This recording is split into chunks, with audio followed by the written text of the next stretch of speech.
This is ABC Sports, home of the Bowl Championship Series and the National Championship Game.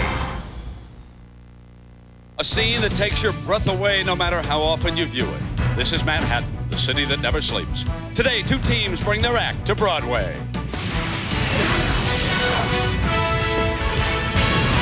During the 80s, the Miami Hurricanes talked the talk and walked the walk with the very best. They won Heisman trophies, sent stars to the pros, and won 3 national titles. But probation sent this program reeling. Now they say the swagger is back in South Florida. The Ohio State Buckeyes have put their stamp on the 90s. No team plays with more talent. 15 first-round draft choices this decade. The Buckeyes give their fans their money's worth. Coach John Cooper has smelled the roses and tasted the sugar. But a year ago, one interception cost him a chance to play for a national title. Next year starts today. Michael Wiley is ready to become the next great Buckeye running back. He'll take dead aim at the Heisman. Miami quarterback Kenny Kelly trades one hat for another. His Tampa Bay Devil Rays summer is over. Today, he takes command of the Hurricanes.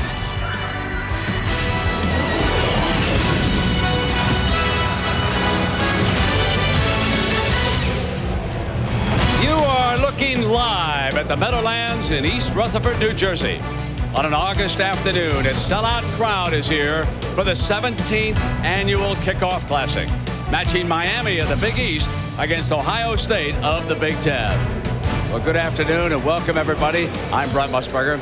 Thanks for joining ABC Sports and sharing all the excitement, the pageantry, and yes, the controversy that makes up college football today, because I guarantee you, 3 months from now, we'll all be talking about which schools should be invited to play in the BCS and which 2 should be selected to play for the national championship on the night of January 4th in New Orleans. And a big difference here between the college game and the pros. There are no preseason games. A loss in August can be just as devastating as one in November, and if you don't believe that, ask Arizona. John Saunders was on hand yesterday at Happy Valley for that impressive performance by Penn State. Let's join John.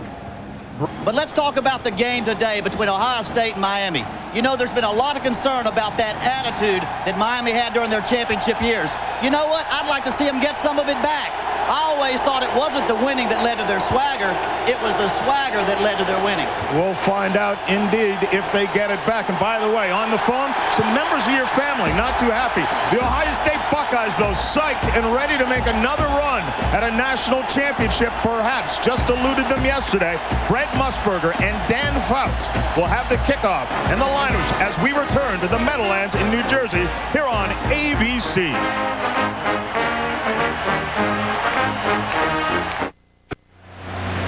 Giant Stadium in East Rutherford, New Jersey, and the largest crowd in years for the Kickoff Classic. Welcome back, everybody. I'm Brent Musberger with my partner, Dan Fouts. Dan, all summer long, the only conversation coming out of Columbus is who's going to quarterback the Buckeyes. It's going to be Austin Mockerman because he's been more consistent in his overall play. John Cooper likes the way he handles the offense, and he has a pocket presence that reminds some people of quarterback Joe Germain. Now, Steve Bellisari will play today, and when he gets in there, things get interesting. He's an outstanding athlete and a head-first runner. And, Brent, John Cooper's giving them both the same message. Don't get us beat. Don't take chances. On the other side, the great Edgerrin James has moved into the pros. What about that critical spot for Miami? Well, James Jackson and Najee Davenport will both play a lot today. Jackson's a quick-hitting back who's got the flash and the dash to go all the way at any time. Davenport, he provides the speed and the power. Both these players will have to protect the young quarterback, Kenny Kelly. We've got flash and dash to go with us down on the field, too. Dean Blevins, he's with the coach of the Hurricanes. Let's go to Dean. All right, Butch, I know how it feels for a quarterback to go out for his first start. Kenny Kelly does it for you. What are you going to tell him? Well, we told him just go out, play with boys, Dean, and have fun, relax, and trust his supporting cast. All right, good luck to you. Thank you, Dean. And, Brent, I had a chance to talk to Austin Mockerman. I asked him how much he slept last night. He said, no problem, 8 or 9 hours. And for a college kid, that's probably not very much, though.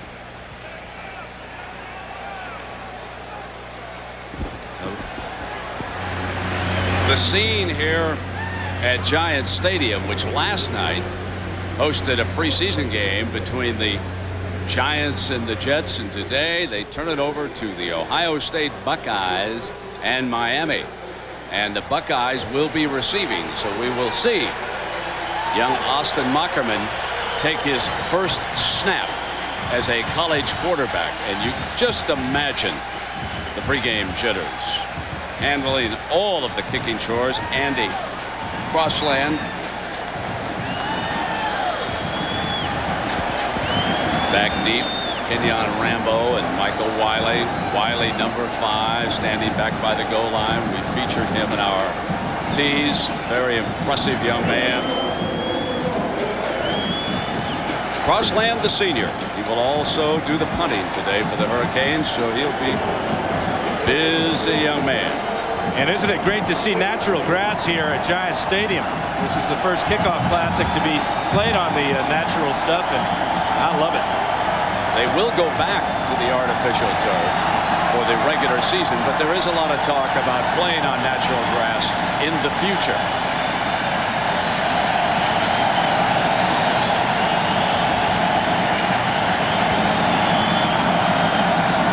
Rambo, the fastest of the Buckeyes. Crossland drives him deep, and he'll take a knee. Wiley said, just put it down right there.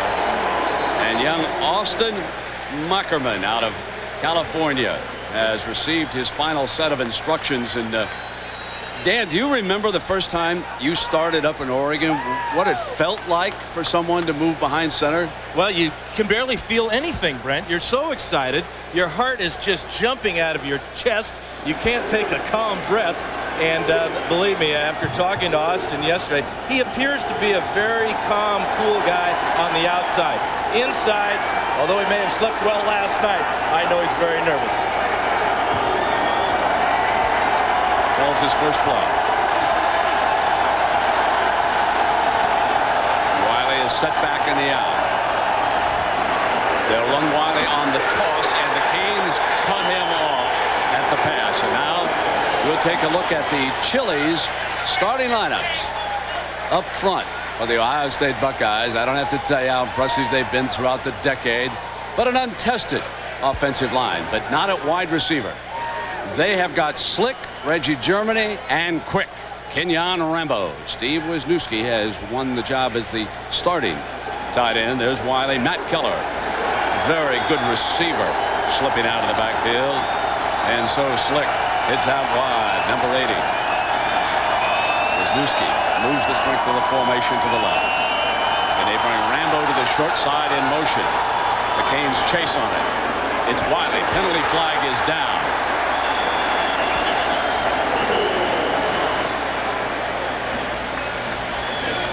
A lot of movement back there. Yeah, I think the tight end moved. Steve Wisniewski on the left side of the line. I'm surprised it took so long to get the flag. Jack Childress, the referee. John Cooper looking on. 12th season at Ohio State. Your Chili's defensive lineup for Miami. Looking for the big stud. Looking for somebody like Mr. Sapp. Step up. Maybe it'll be Damian Lewis. Linebackers as good as any trio in the country. Nate Webster between Michael Smith and Dan Morgan, and they can flat out fly to the football. And yes, Al Blades is the brother of Benny Blades, so they carry on that great tradition. Brian, the other of the Blades, to play at Miami down in the 80s. That means there'll be a little chattering in that defensive backfield, folks. Those of you down in South Florida who know the Blades know that talking was never a problem for one of the Blades. After the penalty, it'll be second and long. Probert checks in as the extra wide receiver. Wiley on a handoff to the 12-yard line. And now let's take a look at what we refer to as the Dell Game Solutions, Dan Fouts. Well, one thing Ohio State wants to do is dictate the tempo and style of play today. They've got to be accurate throwing the ball against a bump and run, and they got to play Big Ten style football. What is the Big Ten style of football? Just ask the Arizona Wildcats. Miami on defense, you got to know which quarterback is in the game. Mockerman is the passer, Belisari is the runner. And then they want to play their style of football, which is to use their speed to attack and swarm. So far, they're looking good. And they have young Mr. Mockerman in 3rd and 17. His first shotgun look. Pressure from the side, and he'll throw it away deep down the middle, but we do have a penalty flag thrown on the far side at about the 28-yard line. Boy, Nate Webster on that second down made a nice play for the Canes, didn't he? He certainly did. He's going to make a lot of nice plays. He is an outstanding middle linebacker. Delay of game by the offense. 5-yard penalty. Still third down. So first game jitters for Ohio State. They lose 4 yards on their first running play. They get a illegal motion penalty, and now a delay of game penalty. Late getting the signals in right now to Mockerman. Done a fabulous job at Ohio State. Even overcame that negative Michigan statistic last season, didn't he? Third down and 22. Mockerman standing on the 2-yard line. Will take it back in the end zone. Snaps to the middle. Wiley bobbled and drops it at the 20-yard line. And the Buckeyes, with a new punter today, will be punting it out of their end zone. Dan Stultz, their field goal kicker, will also handle the punting today. Brent Bartholomew moving on to the pros as 11 former Buckeyes went to training camp with the NFL this year. Santana Moss is back deep, and this young man can be a burner. He could give the Canes and Kenny Kelly great starting field position. Santana, well, he reminds you a little bit of Michael Irvin. He's got perhaps better breakaway speed, but he loves to make big plays. He averaged over 21 yards a catch, and the Buckeyes are fearful of his presence. Standing back at midfield now.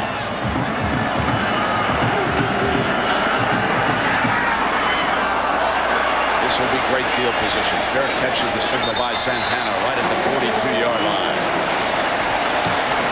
So now it will be Kenny Kelly, a center fielder in the Tampa Bay Devil Ray organization, and a very promising future in baseball if he elects to go that way. You can tell by our graphic this will not be his first snap. Unlike Mockerman, he's already been in 8 games, and Butch Davis seemed to be on fire over there, Dan. He was expecting a timeout after the change of possession there. His team is now hustling to the line of scrimmage, but they were caught off guard. Santana is off to the right. James Jackson. And the Canes open with a 2 tight end formation, and Jackson dances, tries to avoid the loss, and cannot, as the Buckeyes gang up with Niall Diggs in on his first stop of the game, number 32. Meet the Canes offensive line. When you compare them with the Buckeyes, not as big, but they are quick. And number 62, that left guard, Richard Brisset from Montreal, is a good one. There's Santana in the middle. Reggie Wayne, 87. Daniel Franks, known as Bubba. And Kenny had James Jackson behind him, but Mondrell Fulcher will be in when they need a fullback, as he is now offset to the left. Second down and 12. Jackson sprints to the right. Alley. Jackson breaks free. Jackson. Touchdown, Canes on their second play. 44 yards for James Jackson.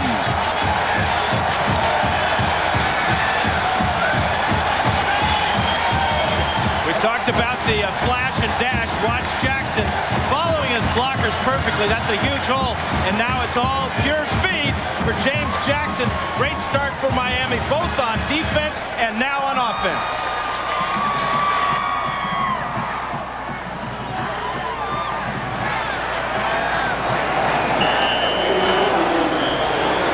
Andy Crossland with a timeout called by Miami. I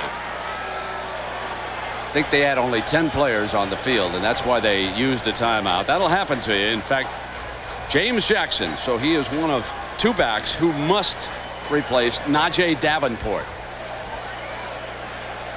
And we asked Jackson if this team is, and he specifically, are you better than Edger and James?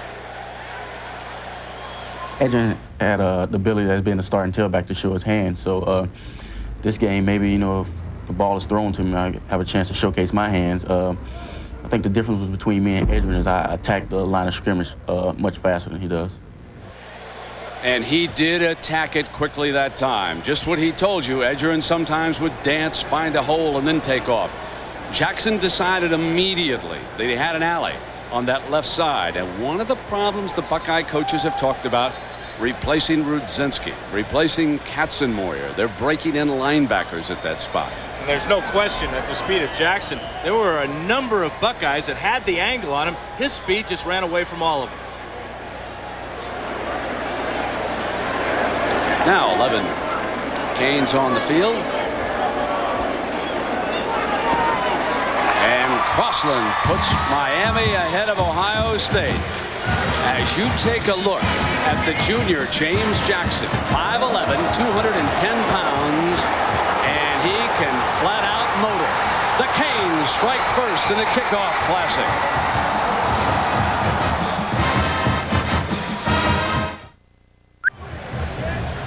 Miami off to a good start on this Sunday afternoon.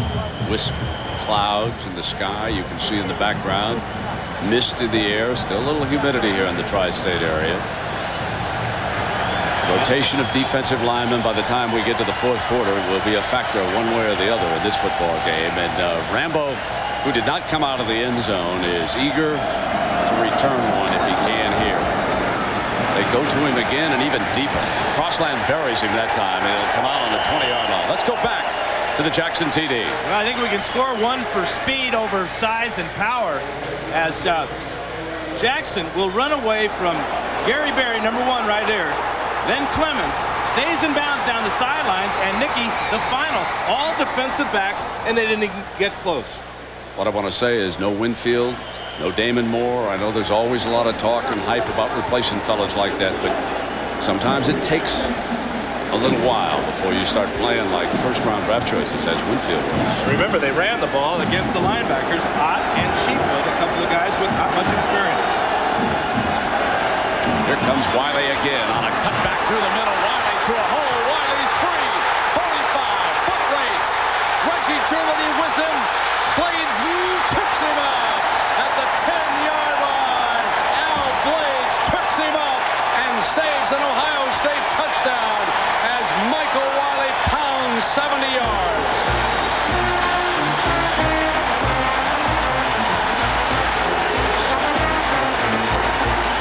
Ohio State has power as they go right up the middle on the isolation play behind Keller.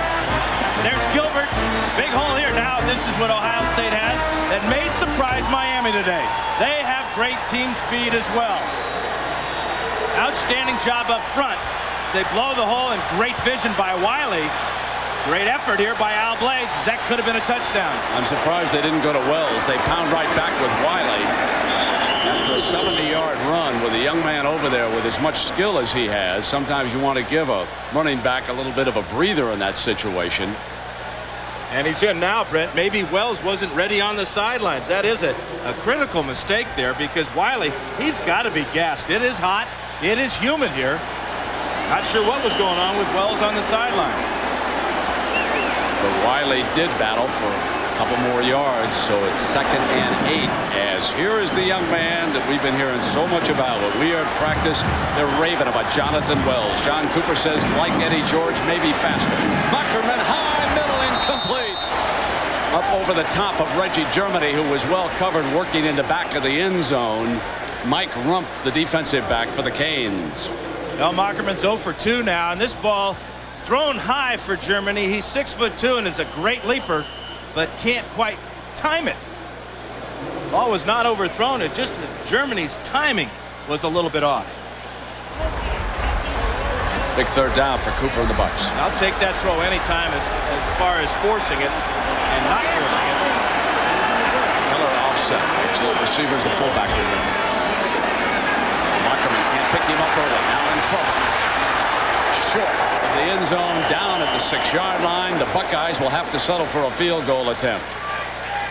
Matt Sweeney, the left tackle out of Lafayette, New Jersey, in front of a lot of family and friends, makes a big play.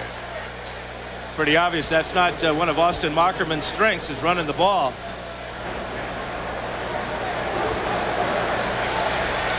Now the quarterback, who is the excellent runner, is your holder right now for Cooper. Steve Balisari will hold it, and Dan Stultz,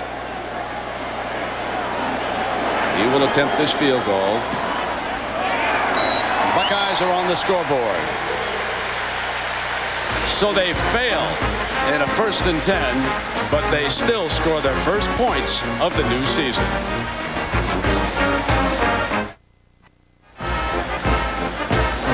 Al Blades saved a touchdown there, Dan. Showed outstanding speed. When Wiley broke into the secondary, he had about 7 yards on Blades, but he just wouldn't quit. And when he dove, he barely got the shoe top of Michael Wiley. That was a huge play.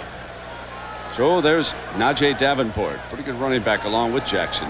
He's back there with Aaron Moser. So you know they can motor a little bit.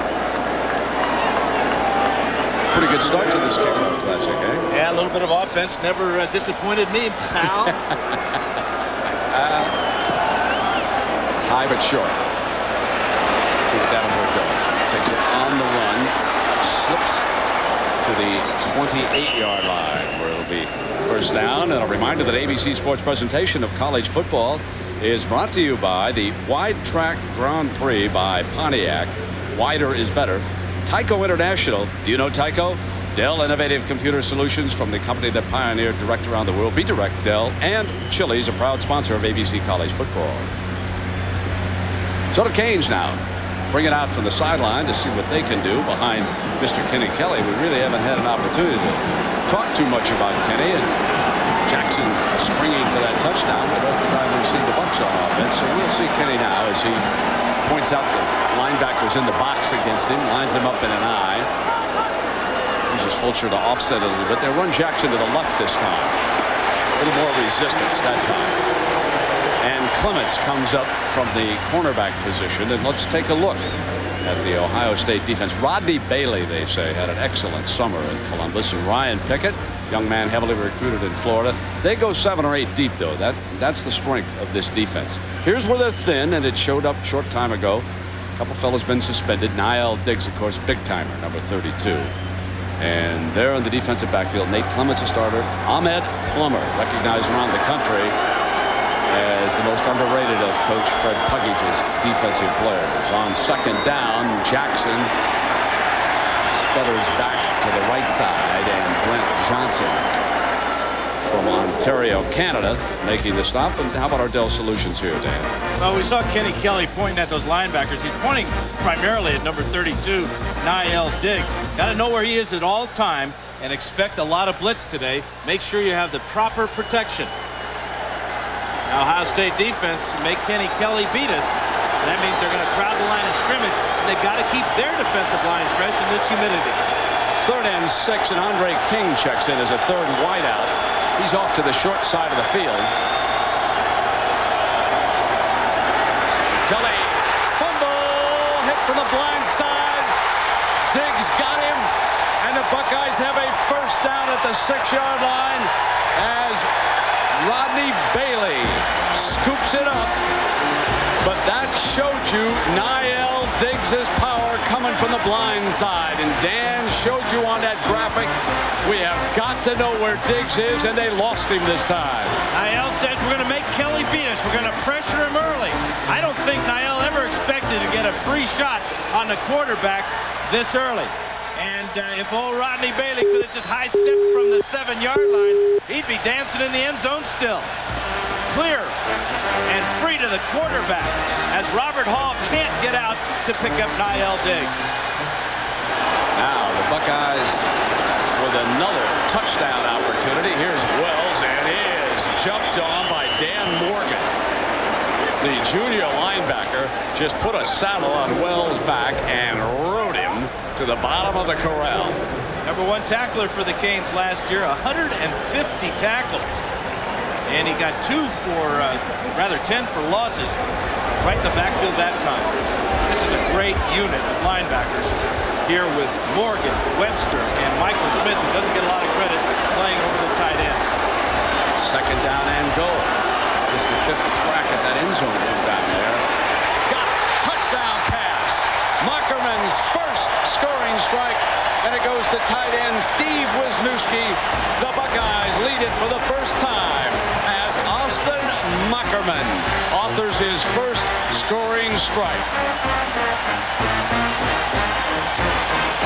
Not only finally his first scoring strike, his first completion of the 99 season. Wide open tight end, and he drills it away from the linebacker Webster to the open shoulder. That's a experienced throw from a guy that doesn't have a lot of experience. Andy Stoltz nails it down. Did not. Missed it. Missed it. The field judge and the back judge checking with each other.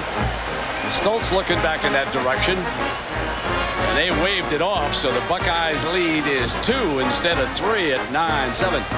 Dan, was your first completion a touchdown pass? It was dropped. It should have been a touchdown pass, but that's another Well, here's story. what led to it as Diggs comes in, beats the blocker that time, And unfortunately, forced Brent, that happened to me a few times as well, getting hit in the blind side. You would expect your tackle, and in this case it was Robert Hall, number 77, to be able to come out and know where that linebacker is. Whenever we played a team, especially the team that played in this stadium, the New York Giants, Lawrence Taylor, that's where we had to go out and always make sure that we knew it would put a big body on that linebacker. They'll be talking to Hall on the sidelines and getting that pass protection straightened out. So on a warm, muggy August Sunday, a wonderful crowd in excess of 75,000 watching the Kickoff Classic here in East Rutherford, New Jersey. 85 degrees and sunshiny skies the rest of the day. And Ohio State leads Miami 9-7. We still have 7:08 left here in the opening quarter. And we have had 16 points put on the scoreboard already here today. Davenport and Moser back again. And Stoltz's last kickoff was a little bit short. This one high. Davenport runs up. He wants the football at every opportunity. And he is slammed down at the 33-yard line by Michael Doss. Keep an eye on that young man, Michael Doss, from Canton, Ohio. Doss is a true freshman, and this is what Ohio State did last year. Best rushing defense in the NCAA. They got burned early today on that great run by James Jackson. Jackson back in at the tailback spot. And Kenny Kelly hoping to get this passing attack. And they have got to know where number 32 is. Base 4-3 by the Bucks this time. Good blocking, good throw. Hit him at the 40-yard line for a gain of about 7 yards. That's Reggie Wayne, the junior, split in, making his first catch. And reminder to everybody, we will have our Chevrolet MVPs of this game from each team, and in recognition, Chevrolet will make a contribution to each school's general scholarship fund. You Buckeye fans in particular remember Eddie George in this game, and it was a springboard toward winning the Heisman Trophy. Of course, Michael Wiley was talking about that to us the other day. Second down now and 4 for the Canes. This is Moss coming through the formation. Here's Jackson. Picked up about 3 yards. Really does hit the hole. Yes, he does. And when he does that, it really gives his offensive linemen a lot of credit. And they're going to need it today on this hot day. Yeah, because of the weather. Dean, what's it like down there? How's everybody handling? Well, first of all, it's a lot cooler than it's been in the past because of the grass, as you mentioned, but also the wind. Brent, the kickoffs are short because the wind on the field is blowing probably 15 to 20, camera right to left. Yeah, thanks, Dean. That's an excellent point, and that obviously is why Stoltz has been short with those kickoffs. Now we get a 3rd and 2 for Miami. And they gang the tailback that time. He was ambushed at the 40-yard line, and this will force Miami to punt as Johnson and Diggs led the way defensively. I know there's a lot of talk about LeVar Arrington over at Penn State, and I stand second to no one in my admiration of him, but won't it be a great matchup when Diggs and Arrington meet over in Happy Valley a little bit later this fall?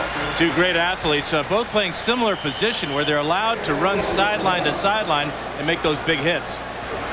Clements goes back deep. This is a terrific punt by Crossland, but again, Dean showed you that wind. Gets a nice sideways bounce, and the Buckeyes are buried back at the 5-yard line. So Ohio State leads Miami 9-7 with 4:53 to go in the first.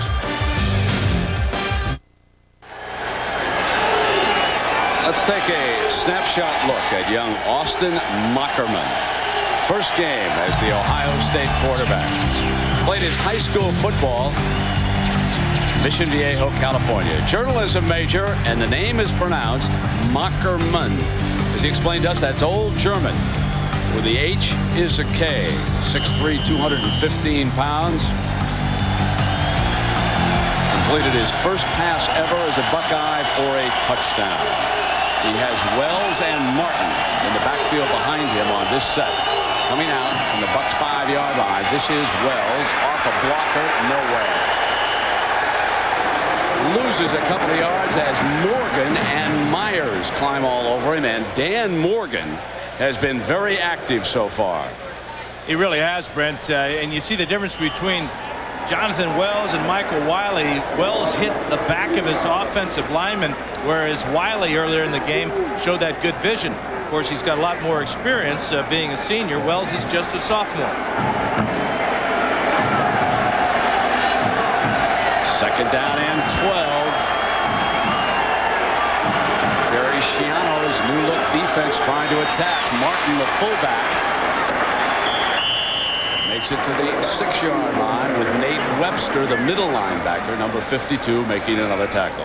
And really what Greg Schiano, the new defensive coordinator, talked about, not so much we're going to blitz anymore. We're just going to be more sound in our defense. We're not going to put our players in position where they may make mistakes. So they've cut out a lot of things, and that allows them to just go out there, know their assignments, and play hard. And right now they're playing extremely hard. Came to Miami from the Chicago Bears. Had also coached under Joe Paterno of the Penn State. You don't learn how to coach linebackers, you go to work for Joe. Third down and 8 yards to go. Mockerman complete. But slipping, Wells goes down with Dan Morgan defending him short of the first down, and the Buckeyes will be forced to punt it again as Dan Morgan turns in another outstanding defensive series. Well, and I like the way the quarterback hung in the pocket. That's nervous time when you're back against your own goal line. And Mockerman got off the pass just before he got hit by Mike Burrow. So now Santana Moss, remember he made the fair catch at the 42-yard line, which led to the Canes touchdown. He's standing right about midfield.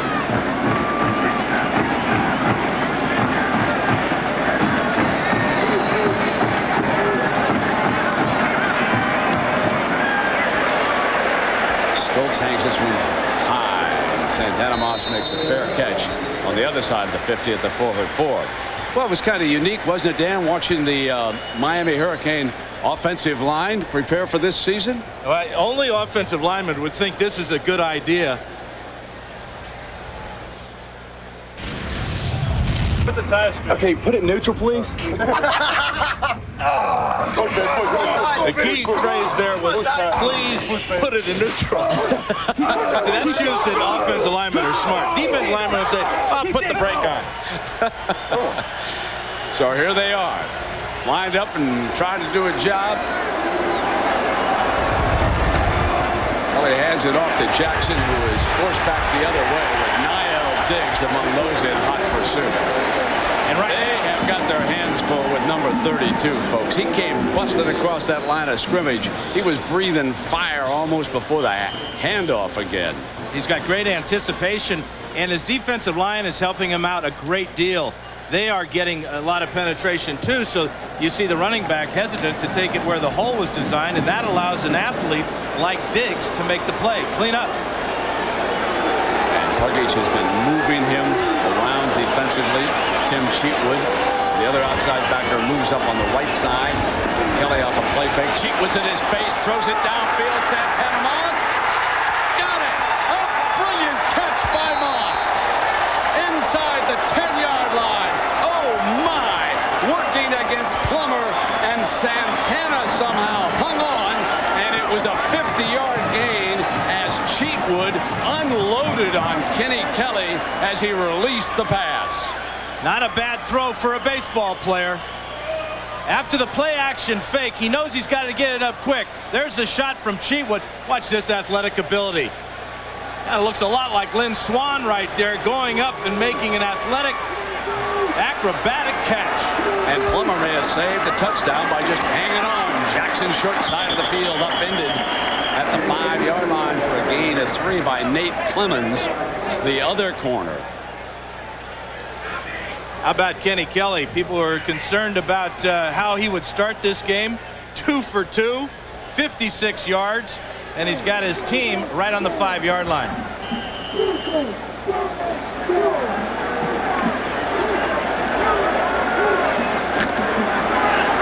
Jackson still the running back. Miami trying to regain the lead. Trail it by 2 points.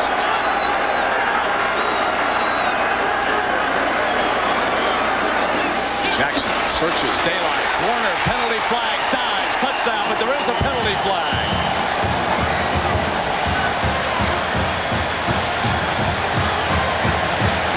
Against the Canes, nullifies the touchdown run, the holding call.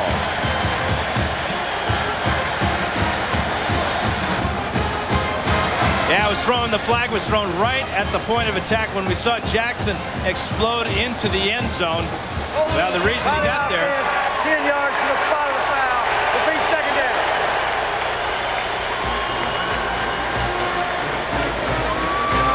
Check it out right here, right in this group.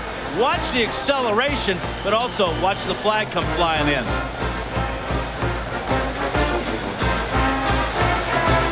They might have got the tight end, Daniel Bubba Franks. So the ball is spotted back on the 15-yard line. It'll be second and goal for the Canes. Reggie Wayne and Andre King come out to the left side of this formation. And Kelly's going to drift in that direction. Throws wide open, no, incomplete. Andre King, perhaps he overled him just a touch, but he had a lot of daylight over there, Dan. Well, you know, that's the toughest throw a quarterback has to make, and especially a guy that's been playing a lot of baseball, rolling to his left. But this is not a bad deal, because the speed of King, he runs away from Ahmed Plummer on the corner route right there. Maybe he shouldn't have raised his hand to say, hey, I'm open. But you know what? I'd expect Andre King to come back and say, I'm sorry, Kenny, I should have had that one. Third and goal from the 15. This time Moss goes over to the slot on the left. So still 3 wideouts, but they alter where they go. They're going to run Jackson on a delay, and Jackson makes the most of it to the 10-yard line. This will be 4th down. I'm sure Miami will go for a field goal to regain the lead here. I'm sure that was the thinking by Larry Coker, the offensive coordinator for the Hurricanes. Let's not come away without at least 3 points, and that 3 points will give us the lead. And they want to get this kickoff before the quarter ends. They've got 3 seconds. They better hurry. They're not going to make it. So there's a little bit of breeze coming up. A more efficient team would have made sure they kicked with the wind at their back. So it's a good first quarter at the Kickoff Classic, and we'll be right back.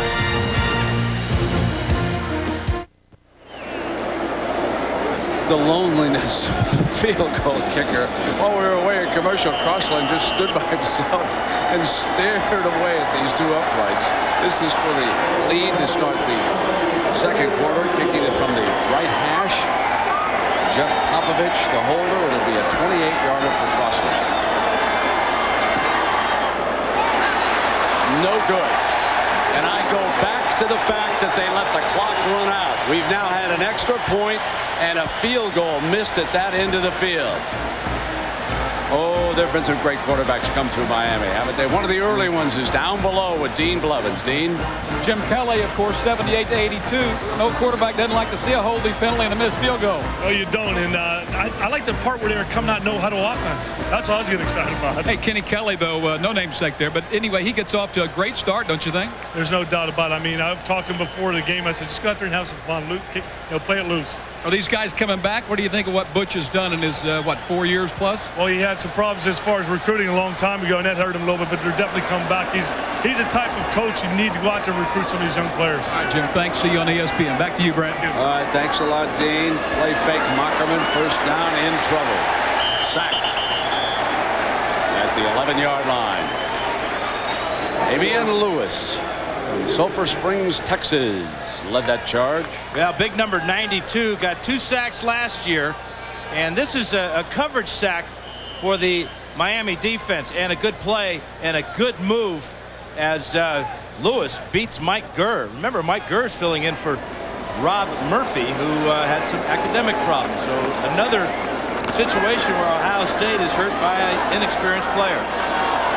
It's interesting to watch Morgan tracking Wiley out of the backfield that time, and he had him pretty good. 2nd down and 19 after the sack, and the Bucs pound away with Keller, and he is up into the 19. We should report that there is a big player missing for the Canes right now. Al Blades, their free safety, injured, and Dean said there's a possibility of a fractured wrist. Now, that's certainly nothing official about that yet, but he saved a touchdown early in this game, and now he is not on the field for this Hurricane defense. With Ohio State coming up with a 3rd and 10, Germany will split out to the right. Rambo's the flanker. He's to the left side, and Mockerman in the gun. Canes show a little bit of a blitz look. They come outside on Mockerman, but he gets it away. Got it, Germany. 1st down, a huge play.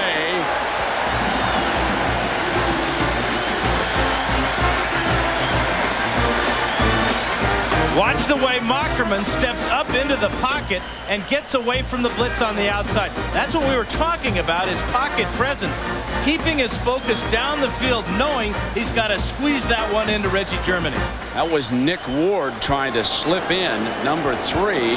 Mockerman on 1st down fires. Wobble complete again, and Germany is thrown down. We've talked a lot about Morgan and the changes with the defense, and we ask him, what is the difference for the Miami defense this year versus last year?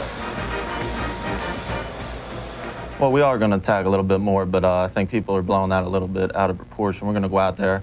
Basically, this year, everyone knows their assignments a little bit better than last year, and I think last year that was missing. Everyone wasn't sure what to do, but this year, Coach Shiano's brought a more disciplined approach. And Morgan certainly has been disciplined today. 2nd down and 3. Mockerman in the middle. Fumble! Miami's got it. Incomplete. They're waving it off. Incomplete is the call. It looked for a moment, just a moment, like Kevin Hauser had control of the ball. So a break for Mockerman and the Buckeyes. Big hit by James Lewis right in the middle of the field. Watch him come on the tight end. The ball could have been called a reception because Hauser had both feet on the ground. But this is college football. Play on, boys. They're down in 3 for the Bucs. Play fake. Mockerman calmly throws it to Keller, the fullback. Another Ohio State 1st down. You know, Dan, Mockerman's passes are not a thing of beauty here in the early going, but he does get the ball to the receiver in a spot where he can catch it. Absolutely, especially we saw that on the touchdown pass, but also what you're seeing is a guy that knows the offense. He knows where the defense is. He knows where to throw the ball between linebackers, away from a type of coverage. And right now, he seems to be gaining in confidence with each completion, which is normal. Bucks with the ball at midfield here on this 1st down. Off a fake, throws, Rambo. That one was out of bounds. Kenyon Rambo, the 2nd fastest man John Cooper has ever coached at Ohio State. The fastest, Joey Galloway. He's so fast you can't catch him with $35 million. Seattle folks are probably just scratching their heads out there and saying, my goodness gracious. I think Joey Galloway, once he gets into camp, knows he's going to catch 100 passes and about 10 or 15 touchdowns in that Mike Holmgren offense. 2nd down and 10. Wiley. Nothing doing, so this will bring about a 3rd and 9 coming up now for the Bucks. So here's that 3rd down, and we asked Mockerman what he has to do to be successful in this game, and here's what he said. I think Coach Coop said it, that we don't have, the quarterback doesn't have to go out there and win the game, just not lose the game, and kind of know what he means. Just, you know, get the ball to Kenyon, Reggie, Mike Wiley, those guys, and take a lot of pressure off the quarterback. You know, I think it's nice for the fans to see the youngsters, the faces, get a feel for what they're like, because all the time we see them with their helmets out there. Yeah, and he's a good-looking young man who's a pretty cool customer. Keller on a cutback for the Bucks. Barges to the 41-yard line, short of the first down, however. Well, you've seen the pictures earlier today, and the Goodyear blimp, Spirit of Akron, is floating overhead. Whenever possible, Goodyear's 3 U.S.-based blimps are using their electronic signs in support of Red Cross disaster relief. And here's a phone number for you folks, 1-800-HELP-NOW. That's for the Red Cross disaster relief, and thanks to all the good people at Goodyear for helping out. So the Bucks have decided to go ahead and punt it. Dan Stultz on the field.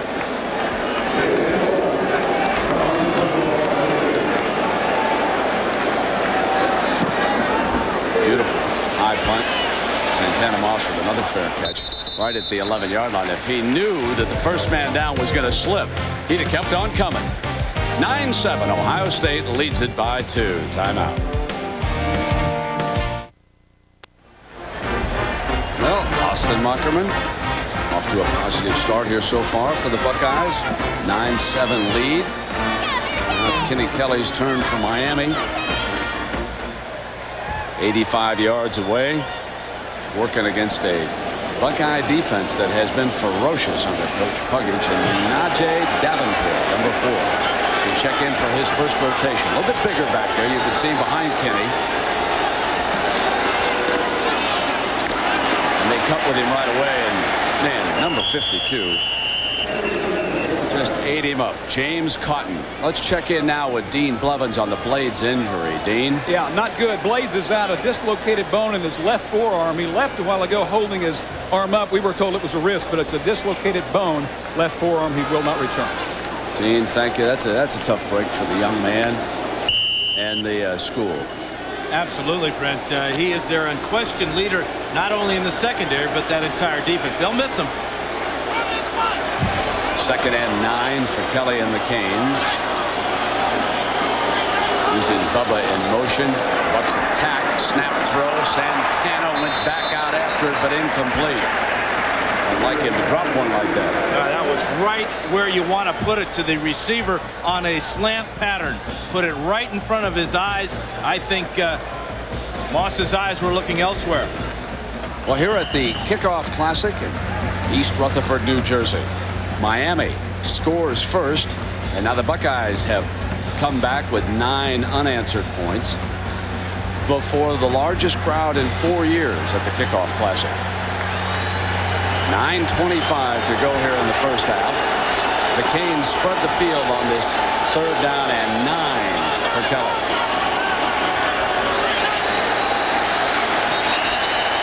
And they took too much time. It almost was like Kelly was thinking about changing, didn't, and then the clock expired on him. We have a dead ball, delay of game by the offense, 5 yards, it's still 3rd down. You know, that's one thing. When you come from baseball to football, you have to make decisions in football at the split second, and you've got to be absolutely sure that the decision you make is the correct one.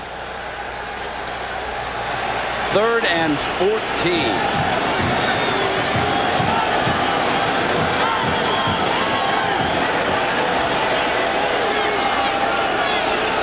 Back off at the corner. Kelly from the pocket fires. Intercepted. Intercepted by Mike Clements, the young man who replaced Winfield. And so Nate snaps off the interception.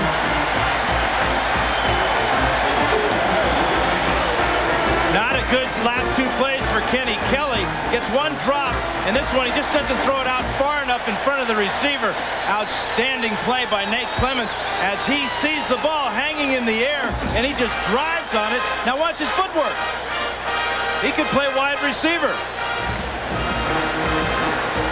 And the Buckeyes will give Steve Bellisari a shot.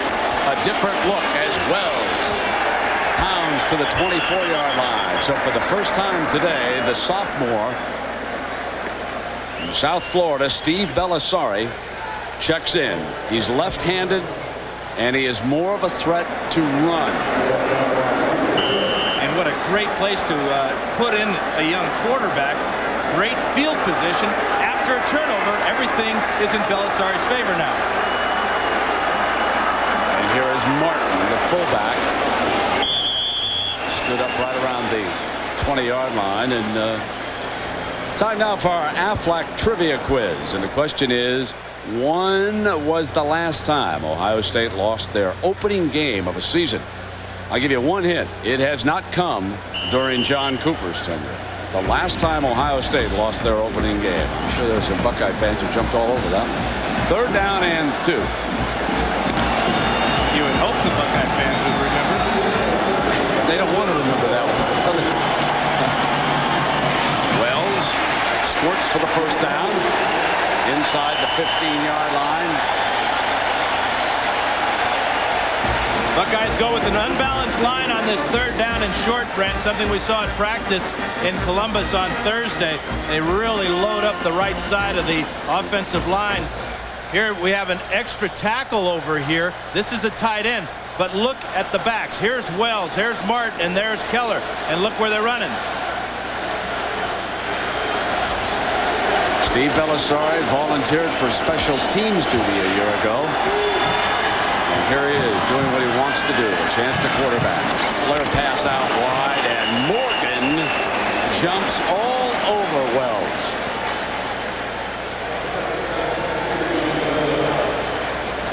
One thing's been missing from this game, you know, Brent. Miami's playing tough, hard-nosed football, and they're not doing a lot of yakking, are they? Dean Belisari here with a big chance. Well, it is a great chance for him, but if one of the downfalls of changing quarterbacks is bobble snaps or fumbles. A couple of plays ago, they got lucky. They bobbled it, retained possession. We'll keep an eye on it. 2nd down and 13.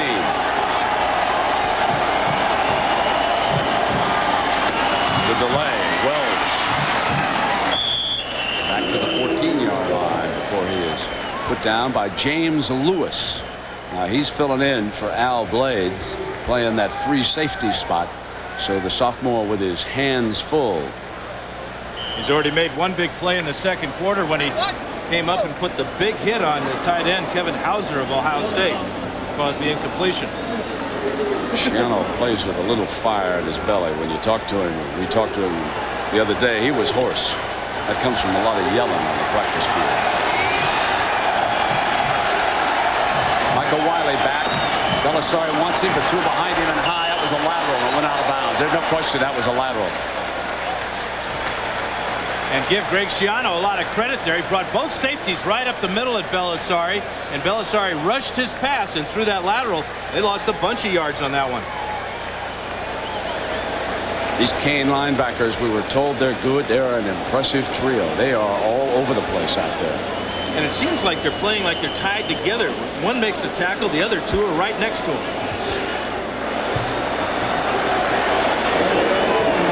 Stoltz, long field goal attempt. This should be a 44-yarder. No good. The kicking game with a little work to do as the season gets underway. 9-7, Buckeyes still lead it. The ABC Sports presentation of college football is brought to you by the Ford Motor Company. Better ideas. Burger King. When you have it your way, it just tastes better. Aflac, insuring over 40 million people worldwide. And Budweiser, delivered fresh daily from our local brewery near you. You know, Brent, special teams are a big part of college football, especially early in the game. And all you have to do is ask the Texas Longhorns about special teams. So far today, 2 missed field goals and a missed extra point. In case you missed it, North Carolina State blocked 3 punts last night and upset the Longhorns down Austin. Here's Kelly back. Snaps it and almost intercepted. Not a well-thrown ball. And what we're seeing now is the Buckeyes changing up the coverage, giving Kelly a lot of different looks there. There was some confusion between Kelly and his wide receiver Santana Moss on that one as far as the adjustment is concerned. Receivers have to read the defense the same way the quarterback does, or you get some passes that look like that one. There'd be a little bit of a pinched nerve down there in Webster. Did you see that the trainer working on him on the sideline there? 2nd down and 10. Bucks lead it by 2. Kelly, the quarterback. There's Moss on the right side. Penalty flag is thrown. Moss out of bounds at the 33-yard line. And the linesman threw that flag about where Moss was coming off the line. Well, what he did is he turned up too quickly. Well, let's tell you about our ABC college football lineup next Saturday. We start at 12 Eastern with regional coverage. Nebraska, Iowa, Stanford, Texas, Virginia against North Carolina. Then at 3:30, Notre Dame invades the Big House. Come watch the A-Train. Anthony Thomas take on the Irish. What a crowd we'll have at Ann Arbor next Saturday. And, of course, a dandy here for Ohio State against Miami in the Kickoff Classic. 2nd down and 15, and Kelly seems to be kind of laboring and throwing the football here, doesn't he, right now? I think he's getting confused by the Buckeyes, and that will force your mechanics to go a little haywire at times. Sprinting to the right and throwing high to Wayne, number 87. And Asa Clements making the tackle. Excuse me, Brent. That's a good call by Larry Coker. Very little reading of the defense on a rollout. You either got your guy and throw it to him, or you tuck it and run it yourself. So Larry Coker is trying to help out his inexperienced young Kenny Kelly with his play calling now. Plummer, Clements, Donnie Nicky, Gary Berry, the Buckeye defensive backfield, looking at this 3rd and 9. Diggs is over to the left. Now he steps up on the line of scrimmage. Kelly in the shotgun. Diggs trying to come. Diggs picked up by 2 men, but it's the other side that collapses on him with Rodney Bailey. When Diggs forced the turnover, it was Bailey who scooped it up. That time he sacks Kelly. But the Canes were so conscious of Diggs coming from the left. And watch the safety. Gary Berry come right up the middle, totally free. He uses his speed to get right to the quarterback, and that caused the sack. Crossland. Returnable. Cross midfield. Clements fumble. Loose ball. I believe the Buckeyes pounce on it. Clements fumbled the punt on the return. Mitchell saves the moment. You can see it come loose. And watch Mitchell. Bounces off his shoulder pad and saves the moment. Timeout.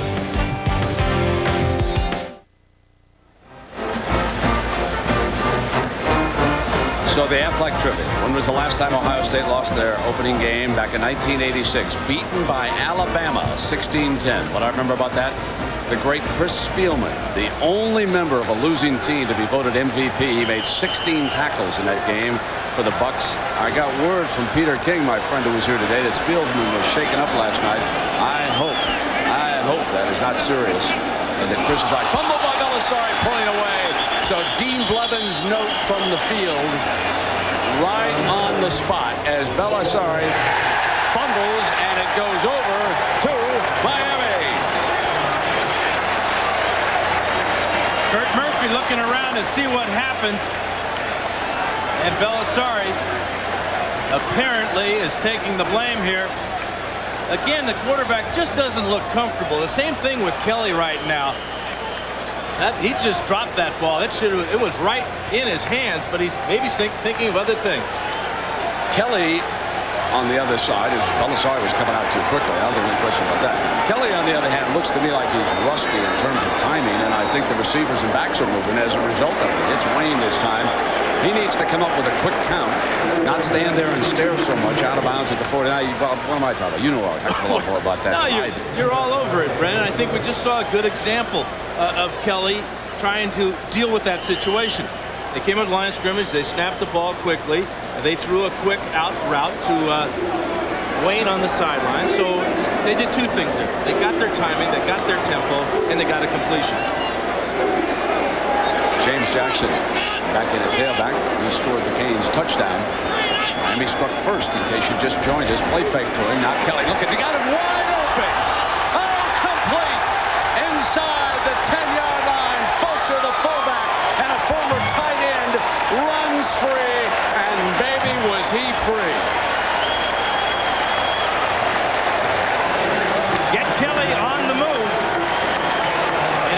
Fulcher, 18.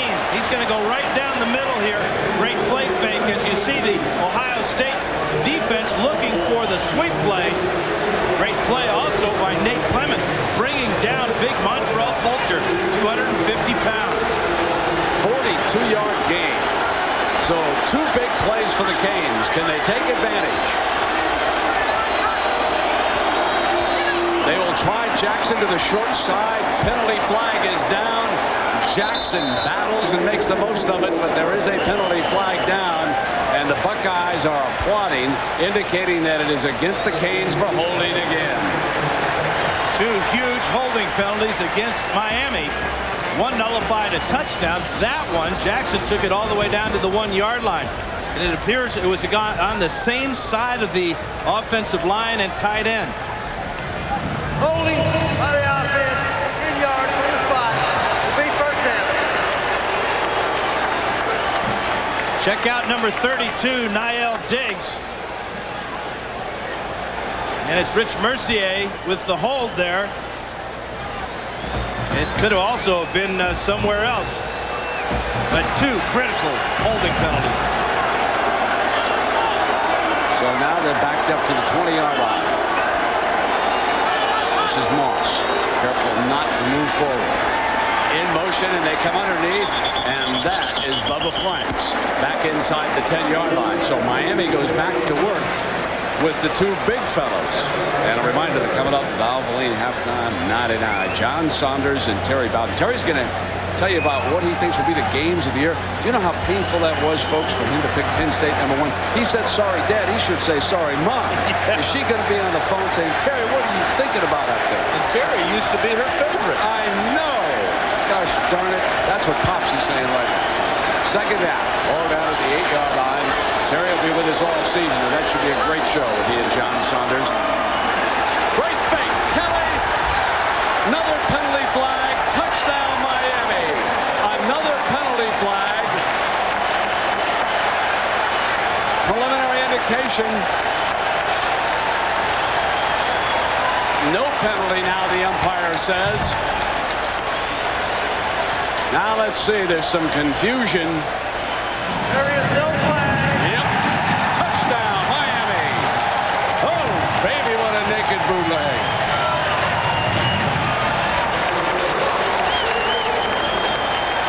And what Miami does here, check this offensive line. They take a page from Ohio State's.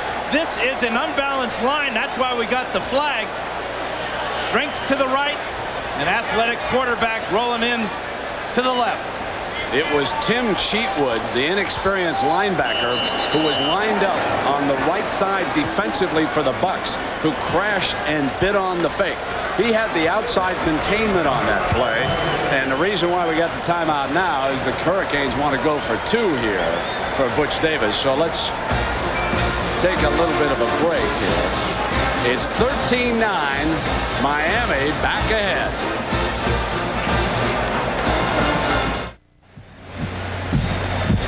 13-9, Miami over Ohio State, and I suppose that's what the coaches have seen in Kenny Kelly, even though they would have liked to have had him around. He went off to baseball. He's a very promising center fielder. There are a lot of folks who played football and baseball come back and settle in on football.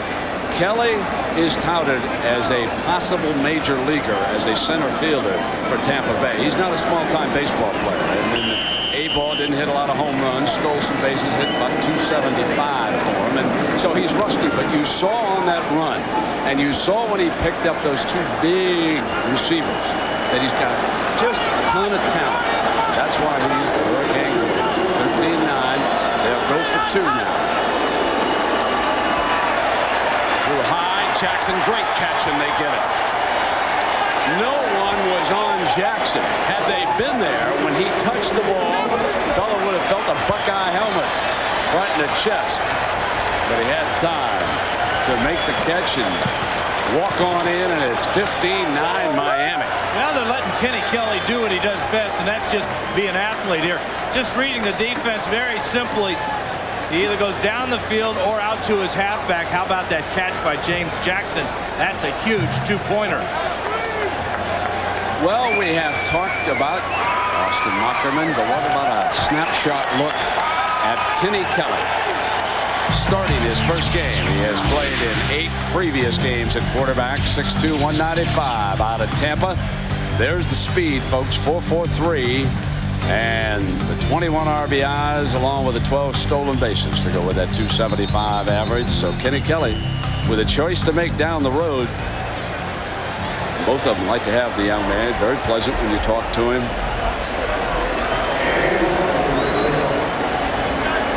And they're making the right adjustments on the sidelines. I think Kenny's feeling better about himself. You know, he went over there and he talked to the coaches, as you see him right there. But the big thing is that, you know, he's being able to run around a little bit, make a play here, get the ball off quickly. A lot better tempo for the Miami offense.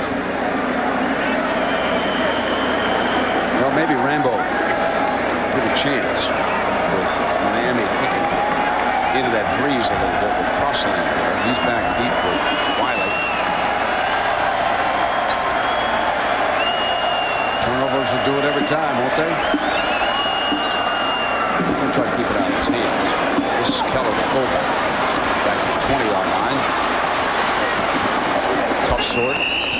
Down finally at the 29-yard line. And let me remind you that preseason closing up here this weekend and next.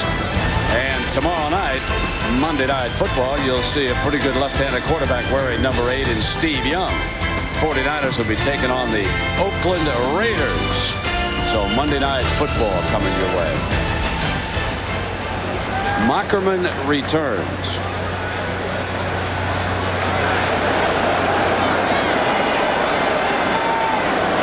His first completion of the day is for a touchdown.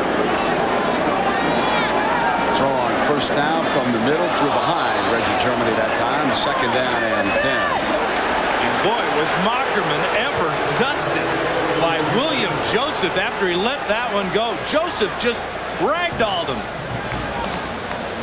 You know, I'm suddenly thinking, we were talking about the pros and Steve Young. I'm thinking about our good friend Dick Vermeil back there in St. Louis.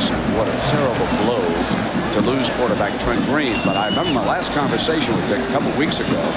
And he told me how much he liked Joe Germain. Not that Joe could step in and quarterback an NFL team right away, but he is on that roster for the Rams, and you just have to wonder. And down goes Mockerman at the 19-yard line as Edward Reed, young man from Louisiana, strong safety, rolls in on him. Now we saw Gary Berry for Ohio State blitz the quarterback. Here's number 20, Edward Reed from the left side. Look at this hole. Keller too late coming over trying to pick him up. And these quarterbacks, all 3 of them, are getting treated rather rudely here at the Meadowlands. Reed, you know, he was a mighty good javelin thrower down there at high school. Maybe a chance we'll document that for you. 3rd down and 18. Mockerman goes deep. Germany way overthrown that time.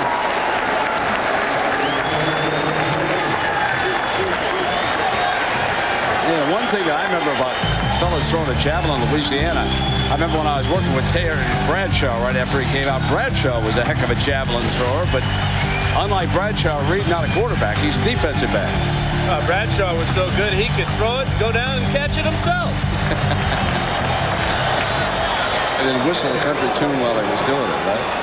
Leave a hole in his teeth. 4th down and 18. Santana Moss back. Things have turned around since that turnover. Santana let it roll down inside the 25-yard line. This is a fine first half. We told you at the top of the broadcast. Let's go back to the top. That folks in South Florida felt that the swagger may be coming back with the Miami Hurricanes. They struck first, then they fell back 9-7. Now they stormed down for another touchdown, taking advantage of a couple of turnovers in this football game. Kenny Kelly has to be gaining confidence. And meanwhile, you'd have to think that Ohio State's quarterback decision may still be up in the air, huh? Well, the way that Belisari, his last 2 plays, he had the lateral that went out of bounds, and they fumbled the exchange from center. I would suspect that we'll see Mockerman the rest of the game. 1st down and 10. Kelly goes back to the blind outside to Davenport. He was trying to look away from him. This is a very veteran defensive line for Ohio State. And trying to throw a screen against those guys, they have a way of just sniffing it out and anticipating it. That was a good job of Brent Johnson dropping off and not giving Davenport anywhere to go. Joe Brown and Heath Queen in that defensive backfield for Ohio State. One thing to keep in mind, Brent has some fresh rushmen, Richard, down the stretch. It's important, certainly in late August, early September. One of the year going to close. Here's Davenport. That's Jason Ott, sophomore linebacker. And of course, they're without Chris Kirk, ran into some academic problems, so he's ineligible. Cortland Bullard, outside linebacker, was suspended. So we've got a timeout called by the Buckeyes, and we'll check in on some upcoming programming.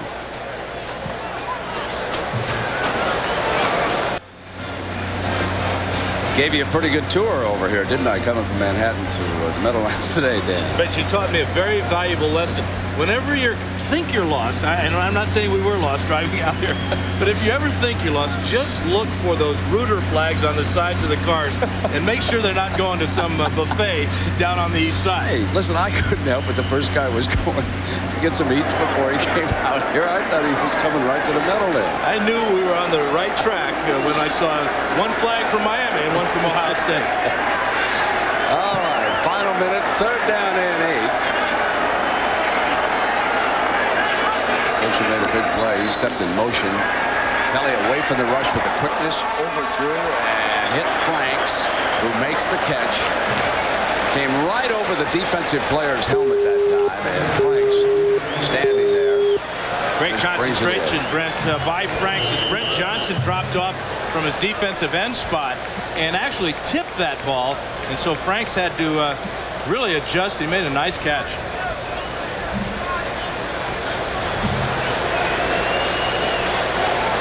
They bring the chains across.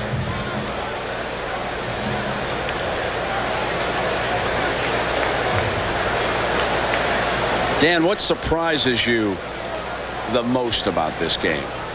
Well, to be honest with you, the way that Miami is hanging in here, and when you talk to them earlier in the week, they were saying things like, well, we hope to be able to stay with Ohio State and play with them, whereas Ohio State seemed a lot more confident. They expected to win this game, and right now, I don't think they expected Miami to be giving them such a tough time and to be ahead.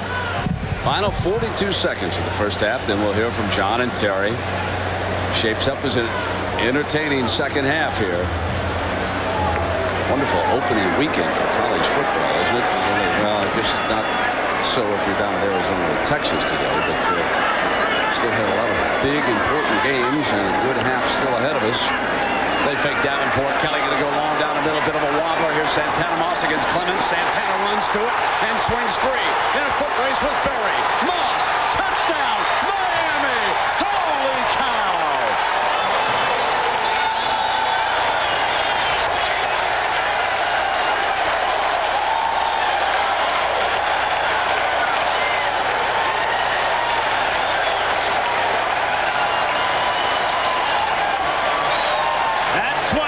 Santana Moss has adjusted to an underthrown pass from Kenny Kelly.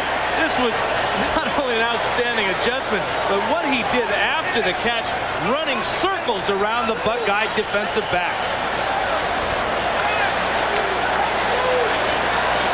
I'm hearing a lot of talk about Peter Warwick, and rightly so.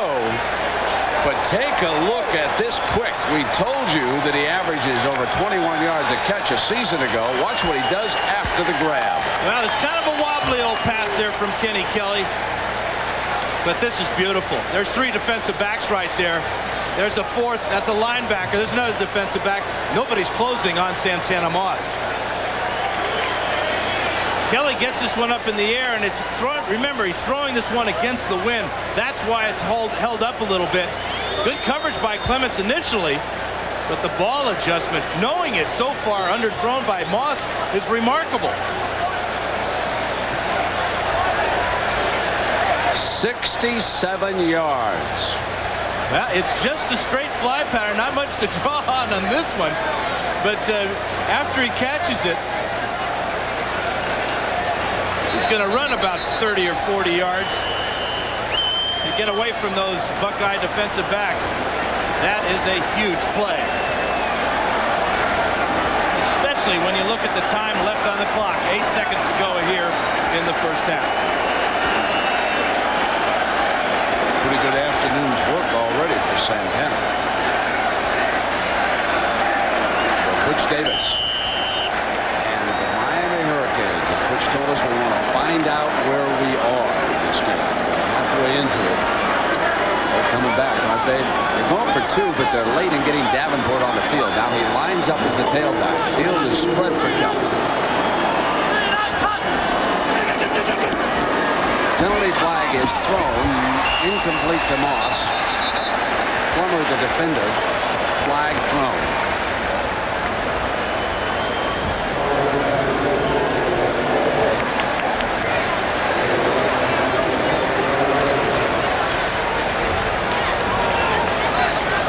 Offside by the defense. Half the distance to the goal on the track.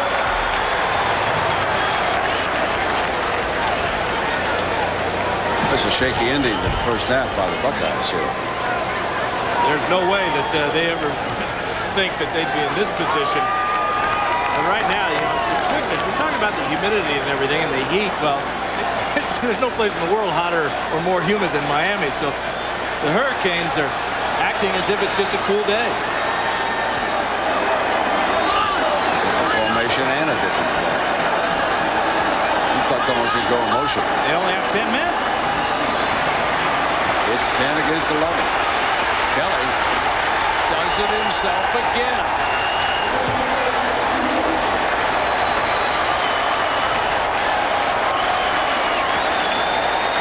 Kenny Kelly, 67 yards to Santana Moss, and then Kelly on a broken play after an offside penalty scrambles into the end zone for 2 more points. Okay, Brent, here you got 1 out here. You got 1 here. There's 3. And now this is a 7 right here. Should be 1 more out here. But when you got a good athlete, or make that a great athlete, as Kenny Kelly appears to be, maybe that's more even for Ohio State, 10 against 11. Great effort here as he knows he's going to get absolutely smashed at the pylon. Gets it in for the 2. There's a fella the Buckeyes really miss here today. I'm not sure he's going to play in the NFL, but his name is Jerry Rudzinski. And I always thought that he was one savvy linebacker. Staying at home, watching things, cleaning up stuff for the Buckeyes, you know, not getting all the pub that the Big Cat and Diggs got, because they are making a living off that corner over there right now. The misdirection is killing Ohio State. They're going with the fake, and Kelly has the speed and that athleticism to make them pay. Remember, the Big Ten is coming off a sensational bowl season. They went 5-0. Then Penn State so impressive yesterday against Arizona. They've won 6 non-conference games in a row. Favored in this one against Miami, but it is the Canes who are making the statement. 23-9 Miami over Ohio State.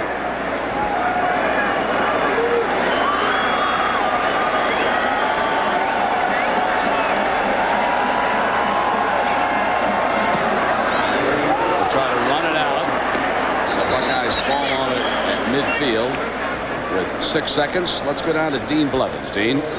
Guys, Kenny Kelly, I wonder how good this guy would have been if he hadn't have gone to play baseball, if he had shown up for summer workouts. You know, you talked earlier about the baseball quarterbacks. Take a look at a mock lineup, if you will. We'll start out with Chris Winkie, first baseman. Josh Booty, a quarterback. LSU, Keith Smart, shortstop. We got 2 up, Mike Machete, Doug Johnson, Corey Jenkins, Kenny Kelly, and Quincy Carter. No catcher, no pitcher, ironically. Dean, I still can't believe that none of the quarterbacks pitch. You know, you would think that would be automatic. Final 6 seconds. Muckerman, the quarterback for the Bucks, gonna fire it deep. Germany, and it's picked off. Intercepted by the Canes as time runs out. Mike Rumpf from Delray Beach picks picks off. Muckerman's long pass. The swagger, at least for one half, is definitely back in South Florida as the high-stepping Canes head toward their locker room, leading it 23-9. Santana Moss with a little bit of dash. Catch me if you can. And no one could. Touchdown, Miami.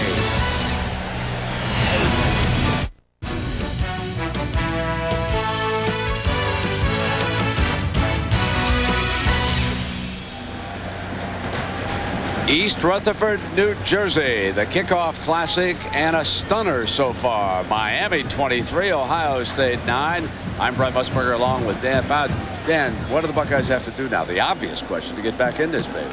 Well, on defense, you got to find a way to contain Kenny Kelly, and you've got to double team Santana Moss. I don't care what other coverages you're running. This guy's killing you on just 2 pass plays. Offensively, you know, since Michael Wiley's 69-yard run, he's only got 1 yard rushing. So he got to get him going and that offensive line, and Ohio State can do that. Kenyon Rambo, well, got to get him the ball as well. Third member of our group, Dean Blevins, down below. I know he spoke with the coaches. Dean, what they have to say? Well, they were listening to Dan. They thought that Dan was about right. One other thing that John Cooper added, he said, you know, we're putting way too much pressure on our quarterback. We've got to play Buckeye football. We only ran the ball 14 times in the first half. Butch Davis said the same thing. We've got to run the ball better. Our quarterback's thinking too many things at the line of scrimmage. But Butch was a little happier than John. We can understand why. Najee Davenport and Aaron Moser back deep. The Canes and Kenny Kelly will handle the ball here to start the second half. Stoltz to kick it off for the Bucks. Out of the end zone, and it'll come out on the 20-yard line. Santana Moss, a difference maker as far as the Canes are concerned. And really bailing out his young quarterback by realizing that balls are being underthrown here. And I love his athletic ability. This is just as good as you're going to see this side of Peter Warrick. Right at the end of the first half, when you think Ohio State would have been expecting Miami to try to go deep.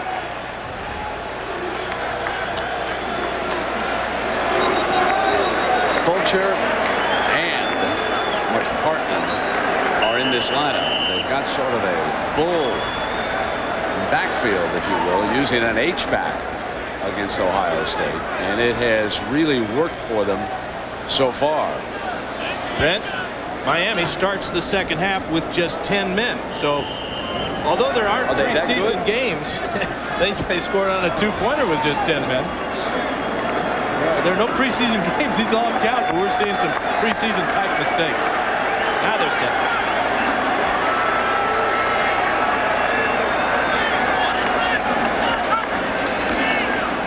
Here's Jackson.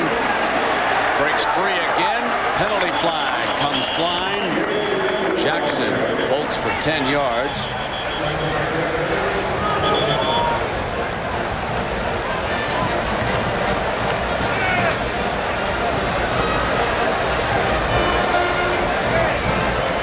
Again, that is a point of emphasis this year for referees in college football. And now let's take a look at the Morgan Stanley Dean Witter first half stats. The amazing thing when you look at those rushing yards for Ohio State, remember 69 of those came on 1 run.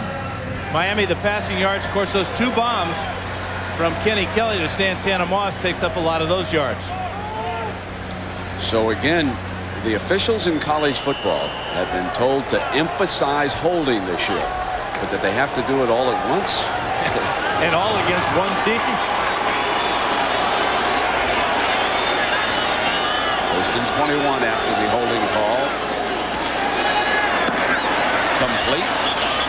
Reggie Wayne far short. So let's show you the official mandates this year. Now, no visible bandanas on the playing field. I don't know if you're wearing one. Keep it tucked up inside the helmet if you were on the field or in the end zone. You've got to tuck your shirts in this year. There'll be none of those low-cut jerseys that we've seen in the past. And again, which I think is going to really change the game a little bit, is that emphasized holding. I don't know, Brent. I think the fashion police are loose here in the NCAA.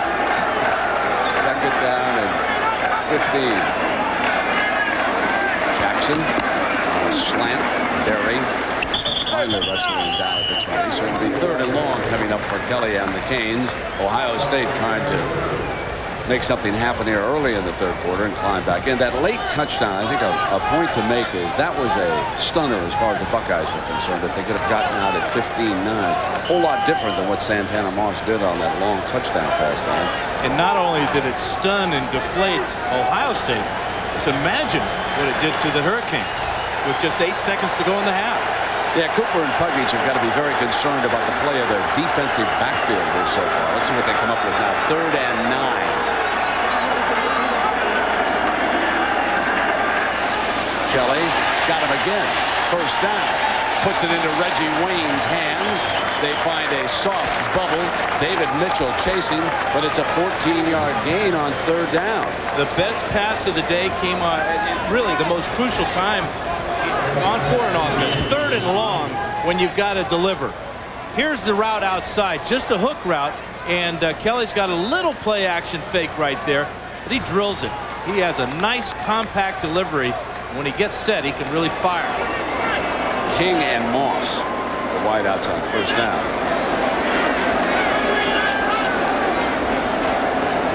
Here's Jackson on the delay. Out to the 40-yard line with Jason Ott. Bringing him down there, but it's a gain of 5-6 yards on 1st down. It'll be 2nd down and 5.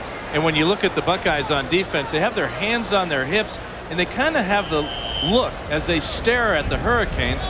Where are they going to hit us next? Canes did not run the ball especially well in the 1st half, except for that lightning bolt by James Jackson, a 42-yard touchdown shot. Here he comes again, right side, behind a pulling lineman. And this time Ohio State stretches it out of bounds. That was Donnie Mickey, the freshman strong safety from Plain City, Ohio, and he's learning under fire. And that pulling lineman is the world's biggest mogul skier, Rich Mercier from Canada. What did you say the other day, Brent? He broke 16 sets of skis. Yeah, Austin Muckerman over there waits his turn. That's what happens when you weigh 290 and you're trying to do daffies and spread eagles on the slopes. Here's 3rd and 3. Kelly going to throw it. Hit on the blind side. Ball loose. Ohio State jumps on it at the 31-yard line. Jason Ott recovers it as Kelly crushed from the blind side by James Cotton, the senior defensive end. Well, that's the inexperience of Kelly. He's got to get rid of this ball. It's a short drop, 3 steps. He's got to fire it away right there. You do not have time to look around on a 3-step drop. Important series coming up here for Ohio State. John Cooper telling Dean Blevins that they need to emphasize the run. You would expect Michael Wiley to be used behind Matt Keller. Mockerman, the quarterback.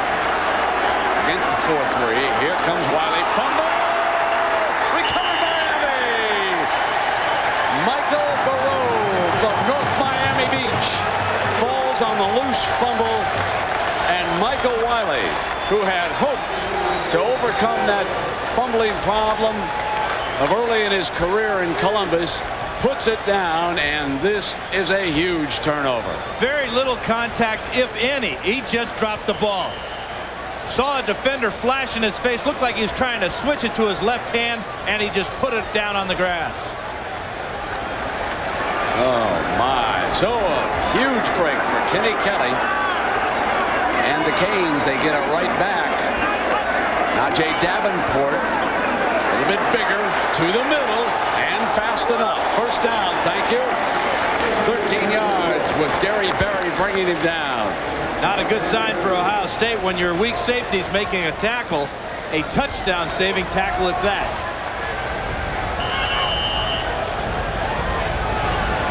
Time starting to slip away on Cooper's wrist. And so's that Rolex. You bet. It was a Rolex, wasn't it? Really? Couldn't really tell, but you got that Hawkeye. 1st down and 10. This Santana emotional. Here's Najee again. If the middle's soft, let's stay there. 9 more yards. Joe Cooper. So they've decided to use the sophomore linebacker. They've liked him in these spring drills. He makes the stop.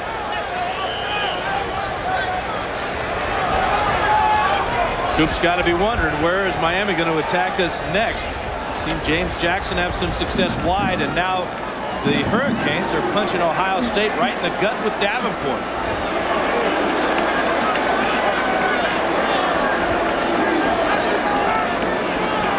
Fulcher. First down Miami. And the clock moving. ABC Sports presentation of college football brought to you by the new Dodge. It's about change. Morgan Stanley, Dean Witter. We measure success one investor at a time. Just for Men blends away gray hair in 5 minutes. It looks so natural, no one can tell. And Miller Lite. Taste a true Pilsner. I liked your commercial. I loved it. I thought you and the Snake were excellent. Well, you are the best quarterback. Not you know, me and Kenny, we're friends. Yeah, first down, and here is Davenport. They ride it down. Second down and 11. Mike Collins makes a stop. They back that truck up every now and then out there in Oregon as a result of that part. Oh, here comes the old delivery truck. You betcha, baby. So there are the 2 Buckeye quarterbacks searching for answers, but sir can't blame those 2 young men. You know, Mockerman said, you want to go in next, huh? Oh, man. Yeah, why don't you take it next year, son? I've been there, believe me. Second down, 9-12.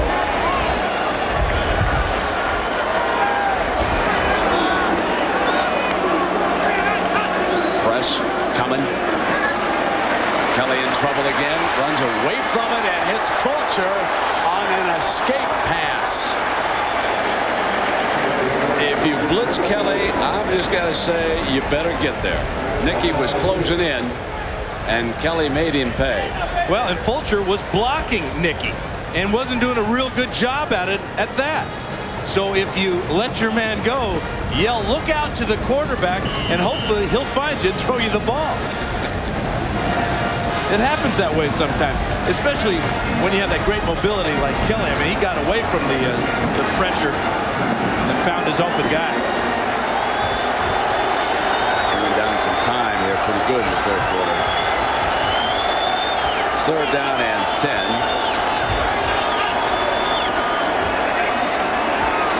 Good protection. Underthrow. Intercepted. Picked off on the far side by Plummer. The best of the Buckeye corners, and perhaps the most underrated player on their team a year ago, picks Kelly's pocket that time down the far sideline, and now it's the Buckeyes' turn. There's a real big difference, obviously, between throwing a baseball and a football. We've seen some real poor spirals out of Kenny Kelly. This one is end over end as he tries to come deep to the sidelines, underthrown by a good 10 yards. Plummer steps in front of Moss, and now he protects the ball as Moss tries to strip it with the right hand. Here's a statistic. That is his 2nd interception of the day. There also have been 2 Hurricane fumbles. All 4 turnovers have come on 3rd down. George Hill, thank you for that stat, my friend. 1st down and 10. Mockerman in at quarterback. Jonathan Wells gets the call after the Wiley fumble. John Cooper said that Jonathan Wells was the most improved player on the Buckeye team. Worked hard in the offseason with a lot of the alums that come back and work out in Columbus. A lot of people are very excited about this young man. They even go as far to say he's more advanced at this stage in his career than Eddie George was. Wells, daylight. On a slant, out of bounds at the 35. A 1st down, Buckeyes on the move. Speaking about being on the move, Mr. Fouts, tomorrow night on the Monday Nighter, Steve Young and the 49ers against Oakland. This late in the preseason, what do teams try to do? What can we expect to see tomorrow night? Well, I know one thing, that the 49ers will try to keep this man healthy. Probably play a couple of series, maybe the entire 1st half, but once a quarterback gets hurt, as Trent Green did, all those coaches are looking at that saying, you can't have that happen to our guy. On 1st down, Wells picks his way, breaks a tackle, and free. And finally, we see the Jonathan Wells we expected to see here today. James Lewis forcing him out of bounds. Folks, take a look at the size of this young man after that 17-yard run. 230 pounds, and he turned it into muscle this summer, cutting down on his body fat, and they say that he's faster than Eddie George. And the Buckeyes are playing Big Ten football now. A couple of lead plays for Wells, and they're rolling.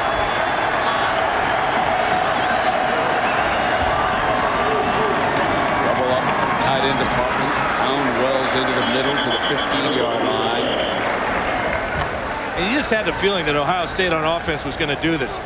Cooper knows the strength of his team with all the speed and the skilled players they have maybe on the outside and Michael Wiley and everything. They still want to pound the ball behind that huge offensive line. Wiley checks in. You can see number 5. Wells will take a break. Second down and 7. Ball is on the Canes 16-yard line, and here's Wiley. Sprint, cut. Didn't fumble that time. First down, Ohio State. And that was a very determined run by Michael Wiley as he pulled away from one Cane. You know, he just fumbled his previous carry, so this is important for him to reestablish himself. He's a senior leader on this team. He was really trying hard to get in that end zone. Third and 1. Both fullbacks. Unbalanced line to the left, too, Brent.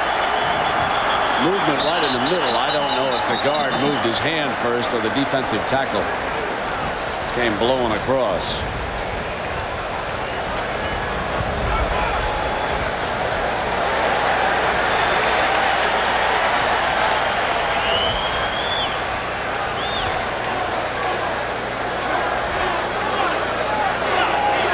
Dead ball foul, offside by the defense. Half the distance to the goal. First down. Well, hovering overhead is the Goodyear Blimp Spirit of Akron with pilot John Moran at the controls, and after more than 30 years of flying over everything from the World Series to the Super Bowl and every place from Rome to Los Angeles, Captain Moran's retiring September 1st. Good luck and congratulations, Captain, and thanks for all the help. Jonathan Wells is now in with that unbalanced, and again there is movement. This time they may hit the Buckeyes. I think you're going to get Henry Fleming, who moved from right tackle over to the left side for that unbalanced line strong to the left.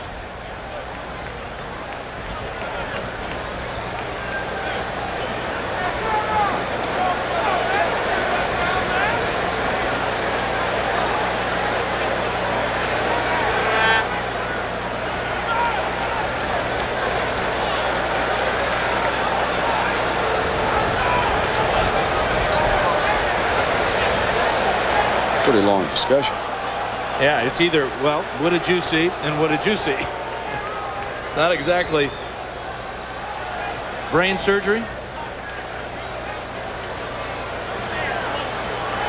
We have a dead ball foul. Ball start by the offense. That's what we saw up We have a here. dead ball foul. Personal foul against the defense. Oh, my. That will take the ball half the distance to the goal. That's an automatic first down. Well, the precedent goes to the personal foul after the dead ball. There's the offsides by Ohio State.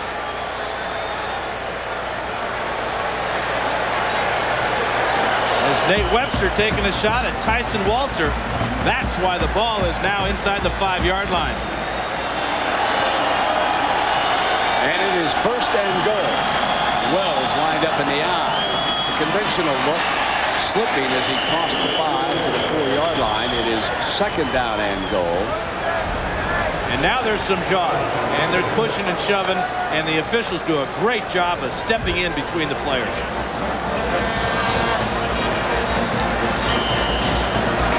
Matt Keller replaces Jamar Martin. See if they don't slide Mr. Keller out as a receiver. Second down and goal.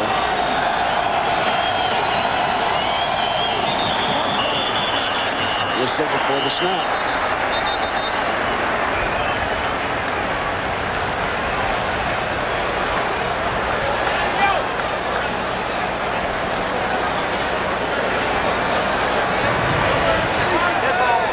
Full start by the offense. 5 yards. Still second down. Looks like it's going to be left guard and left tackle. There's Tyson Walter, number 77, and Mike Gurr.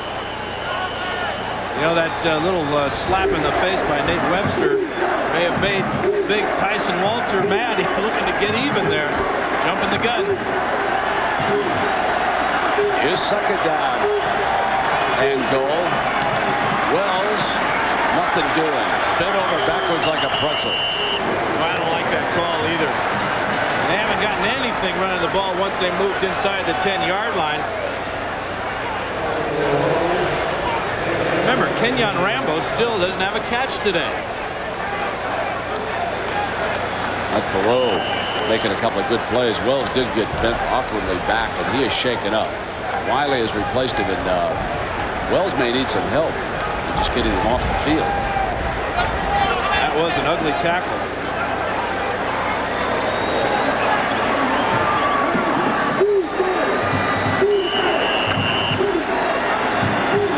They put Wiley out as a receiver. Slide him to the left. Excellent hands. Keller stays behind Mockerman.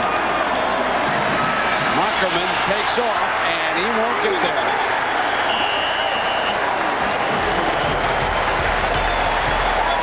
Edward Reed, the sophomore safety. But Austin, you got to know your limitations here. Once you step up into the pocket, you see things open up. You're not going to run it in against this outfit. Look, keep looking. You might find somebody open in the back of the end zone. Belisari, the holder, Stoltz, the kicker. This is a 24-yarder. Made a 23-yarder in the opening quarter. And now he adds the 24-yarder. So he's 2 of 3. And it was the turnover which led to the field goal. Ahmed Plummer on a wobbler steps inside Santana Moss, and the Buckeyes score the first points of the second half. Timeout. Well, we mentioned Captain John Moran retiring after 30 years of flying the blimp. Take a bow up there, Captain. You're entitled to some nice time. I get a better seat, too. Come on down and join us, right? Watch that toggle switch there, buddy. I want to go into nosedive there.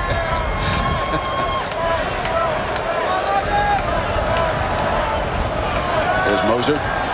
Back deep, but that's another fellow wants it. That's Davenport.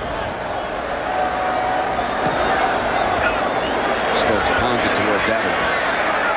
He'll take a knee and it'll come out. Let's check in Dean. What do you hear about Jonathan Wells down below? Jonathan Wells twisted his left ankle, Brent. He's been over on the sideline trying to walk it out, so he's going to try to go back in, but that's the injury to him. Other than that, the Buckeyes are in good shape.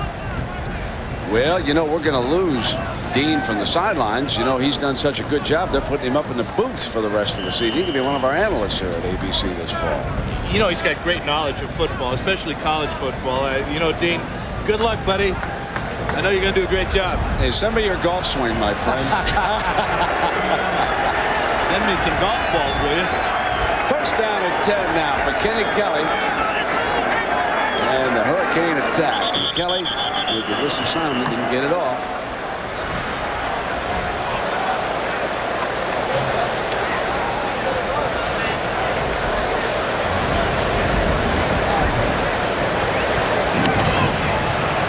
Good ball. Full start by the offense. 5 yards. You know, I said, Dan, that there's a big difference here as we take a look first at the quarterback comparison. Take us through that, my friend. Well, obviously, Kelly's having a great day, but the big thing, though, along with these 2 interceptions, 2 fumbles. Take better care of the ball, but he is ahead. 23-12. Offsets Fulcher. Tosses Jackson. Jackson turns it back and dives to the 60-yard. I was going to say, at the top of the show, we said big difference between college and pro football. No preseason games. I see many more yellow flags on that suggest that they play one or two in the college game. Well, I know a lot of people enjoy the college game more than the pro game, and I think the big reason, especially with the Bowl Championship Series now, is the importance of every game. Isn't that the truth? Strength of schedule, losses, the whole package. You try to become a player in January. Kelly snaps one badly thrown. And of course, ESPN with a good Thursday night game.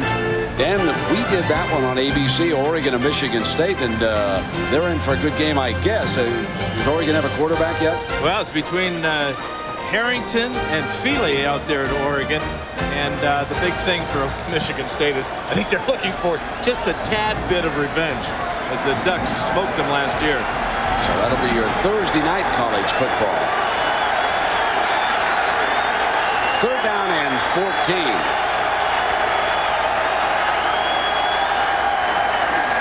Kelly sets the screen, and Jackson buried at the 10-yard line. Berry.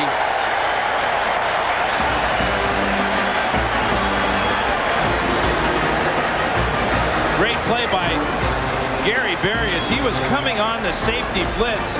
Couldn't get to the quarterback. Saw what Kelly wanted to do. Here he is, number one. Watch him come up here, get caught up, and then realize it's a screen pass, and then get out there and drill the receiver. Left foot crossing just gets it off. And Nate Cummins makes the fair catch at the 49-yard line. Miami leads, but they've not been overwhelming here in the second half. Timeout.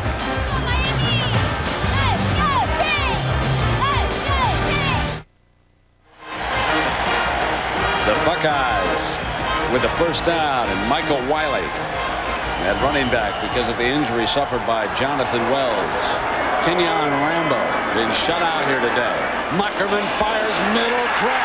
Beautiful catch at the 25-yard line. Steve Wisniewski, who caught a touchdown pass in the first half, makes a snag for 25 yards. And Wisniewski caught 3 passes all year long last year. He's got the touchdown earlier. This is a great catch. And a perfect throw as Mockerman saw that Webster had his back to him. He could put the ball right over his shoulder. Wiley spins, but nothing doing. Webster got to him first. So Wells trying to work off the pain of that injury, and I think you could see that he didn't look too strong on that sidestep.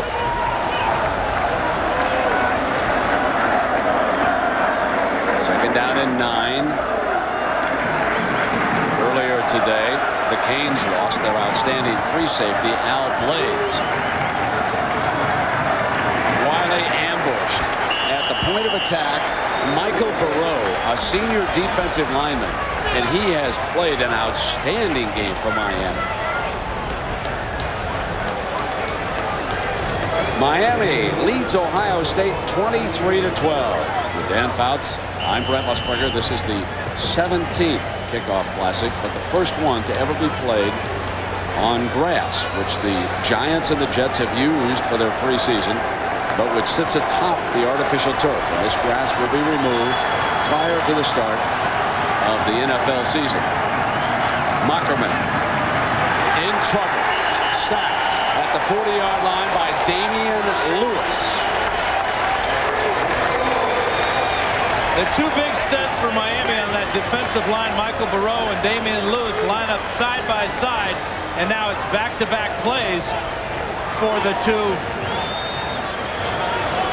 Left side of the screen, nice little twist move there as Lewis and Burrow. It was a good bit of teamwork there to get the sack on Mockerman and push Ohio State out of any possible field goal range try by Stoltz.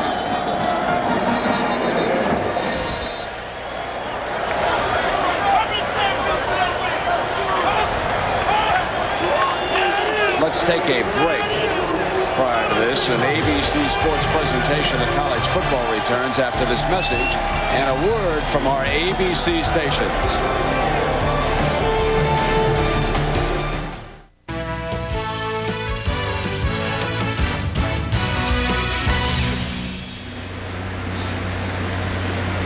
Well, Miami and Ohio State are facing one another for only the second time in history. The Buckeyes won the only other game 10-0. That was back in 1977 in Columbus, Ohio.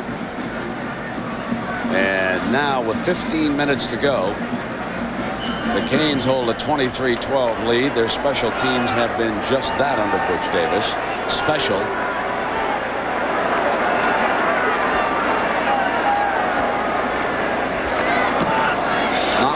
Roughing the kicker, not wanting anything to give him a chance down there. There was no chance they were going to come after him. Santana Moss makes the fair catch down around the 11-yard line, and they will be very content to take over the ball and see now if they can pound away and take some time off. And you know, special teams are tough early in the season. 4 fair catches. Very disciplined special teams play by Butch Davis's Canes. Now we'll take a break. Be right back.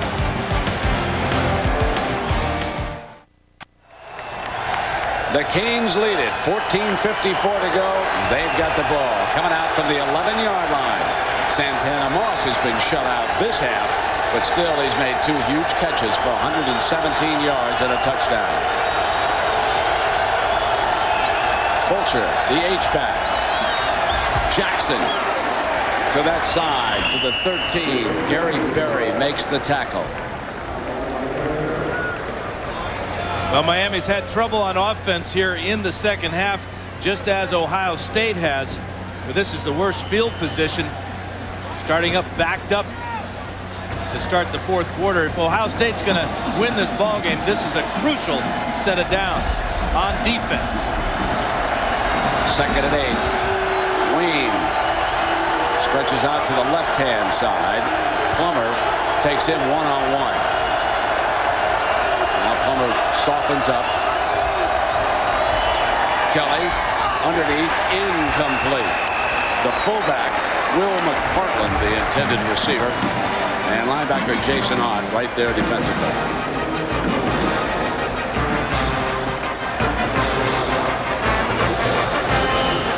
Andre King dashes in from the sideline. Play signaled into Kelly. Here's 3rd and 8.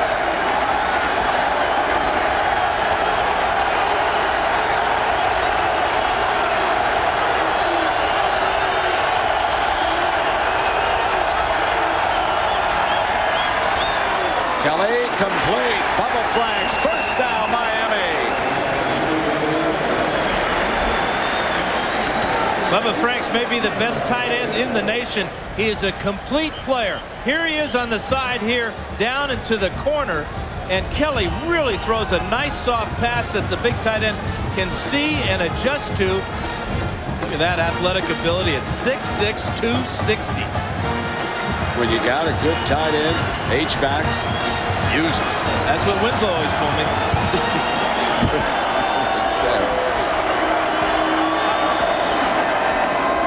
Jackson splits the seam to the 31-yard line. Going back to that 3rd down play, Brent, they haven't been doing very well converting on 3rd down, and it's very, very difficult when you're backed up to do that. And you hit it right when you said get it to your tight end, because with the big body there, they're going to be playing man-to-man. It was 3rd down and short. They were pressing the line of scrimmage. Just an excellent play by Kenny Kelly and the big tight end Franks. 2nd and 1. The big back end. Davenport. Use him. Pounds for the first down. Outstanding play calling right now. ABC Sports presentation of college football brought to you by Chevy S10, like a rock. State Farm Insurance, like a good neighbor, State Farm is there. National Car Rental, so what are you waiting for? Let's go. And Ameritrade, the way to trade, period. Now, Brent, you lose a great back like Edgerrin James, and to a man, everybody on this Miami team said, we're in good shape. We've got James Jackson. We got Najee Davenport. Davenport made a nice move that time to get away from Clements and get extra yardage and the first down. comes Davenport behind McPartland. Found a little bit of a seam and made his way to the 44-yard line. Buckeyes, of course, trying to stop that clock at every opportunity, and by getting him out of bounds, they do. 12:26 left here in the fourth quarter. Buckeyes trail this one 23-12. Well, you look at both teams. Again, Ohio State appears to be wearing down more than Miami. That time, big left guard Rich Mercier got out in front and nailed Niall Diggs. 2nd and 5 for Kelly and the Canes.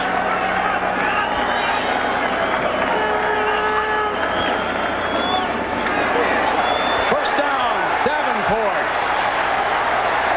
to the 33-yard line, with Berry bringing him down. But the bigger of the two backs bolts for 23 yards.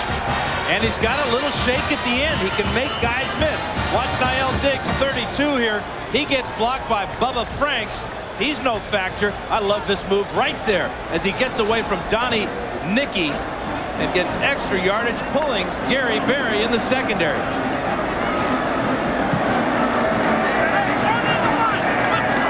.59.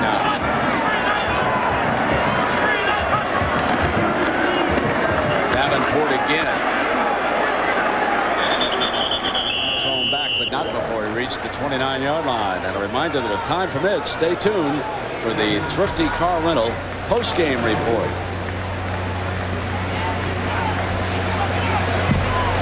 We might get a word or two from John and Terry. I'm sure Terry's got to be impressed with Miami's ability to play Big Ten football. This drive has been all Davenport, and it's been all behind that offensive line. Remember, they started backed up inside their own 10.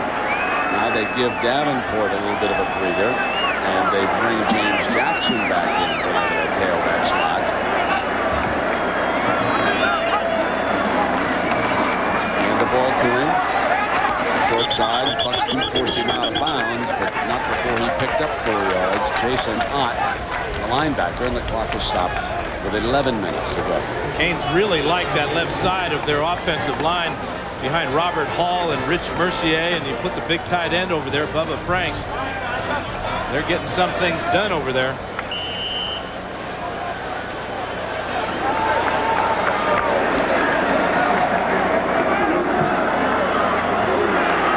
Here's 3rd down and 1. Canes want the first down, and they want to keep that clock moving. Might just use 2 downs down in here to do it, too. Jackson. Close. Got it. First down. Only needed 1 to turn the trick. This is a huge game for Butch Davis. Miami fans, players, the followers, they've waited to come into a season with a lot of optimism.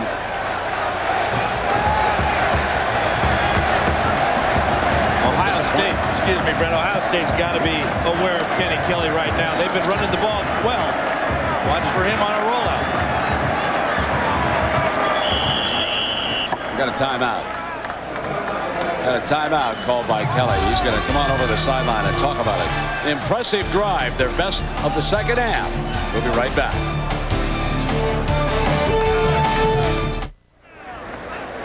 There's a problem here with Kenny Kelly cramping up, Dan, and it was painful just to watch him coming back to the huddle. Well, that's why they called the timeout. He's got a problem with his left leg, probably a cramp in his calf. So he may not be running that rollout. Maybe handing it off here on 1st and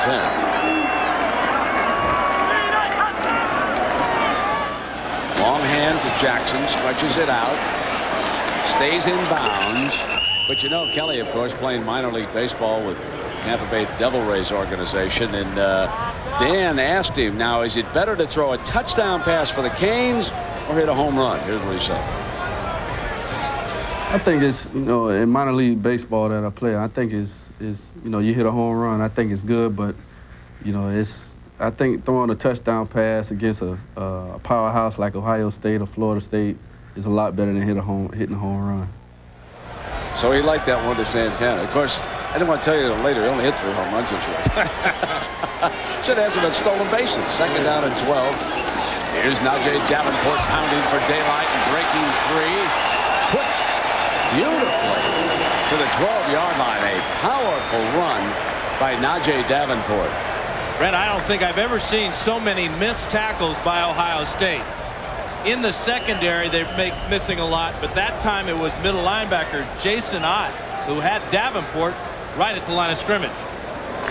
I think we should also point out that a professional scout who had seen Miami in front of John Cooper's came up to tell him that any of his running backs would be the 3rd best running back at Miami. In other words, both Jackson and Davenport impressed him that much now that he watched him work out. And I don't think Cooper believed him at the time. Not at all. He may believe him now. 3rd down and 1.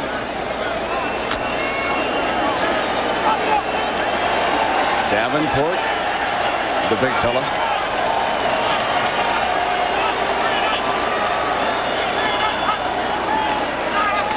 Here he comes. 1st down. Maybe. Let's see where they spot it. They gave it to him. Well, he earned it too, Brent. You know, that offensive line, we saw how well they were blocking to the left side. Now the last couple of times they're going to the right side of that offensive line behind Gonzalez. Again, they kind of load up with the tight ends over there. This is a 235-pound back drilling defensive backs. Remember now, this drive started at the Miami 11-yard line. But behind Hall, Mercier, Wise, Bibla, and Gonzalez, they have driven down to the Buckeye 11 with 8:14. That time the Buckeyes get on him. And of course, next Saturday, reminder here on ABC, we've got a doubleheader for you. Regional coverage early at 12 Eastern. Nebraska, Iowa, Stanford, Texas, Virginia, North Carolina in the ACC. Then at 3:30, we'll go to the Big House, and you'll see the A-Train, Anthony Thomas, and Michigan against the Fighting Irish of Notre Dame. And isn't Michigan happy with Notre Dame for scheduling that game against Kansas? I heard something about a gentleman's agreement. That's an oxymoron in college football, isn't it? You got that right. 2nd down at 11.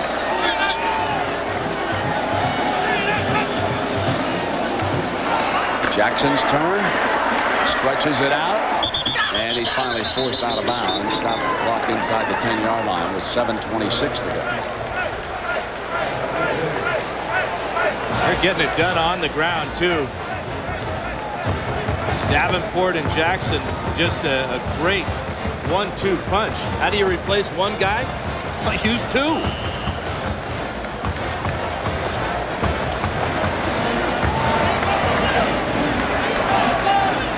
Dean Blevins.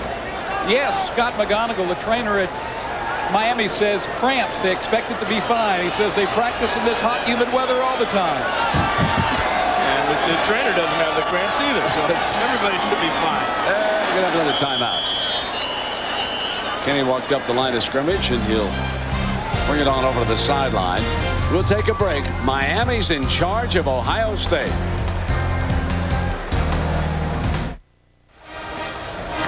Here at the Kickoff Classic in New Jersey, Miami leading Ohio State 23-12. 7:26 to go. Miami has taken off more than 7 minutes from the clock here on this 4th quarter drive. And it is the Buckeyes who have been back on their heels here. This is the team that was supposed to have the deeper defensive line, but this quick offensive line of the Hurricanes doing the job. They bring Kenny Kelly up on this 3rd down. Jackson, Kelly to throw. Got Santana Moss for the first time, but nothing doing on that play as he's out of bounds at the 10, so he actually loses yardage on that play. That's just the 3rd pass on this drive. 16th play, so the strength and conditioning of the Miami Hurricanes offensive line really doing the job. Andy Crossland. He missed 127-yarder at the other end back in the 2nd quarter. This is a 27-yarder.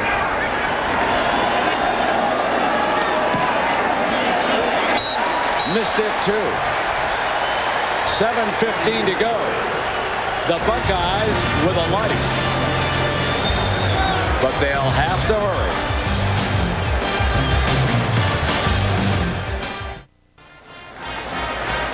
We are back at the Meadowlands, and you would have to think if the Buckeyes are to come back, remember they need a touchdown, a 2, and a field goal. Kenyon Rambo, number 4, has got to step into this offense. It's a goose egg for number 4.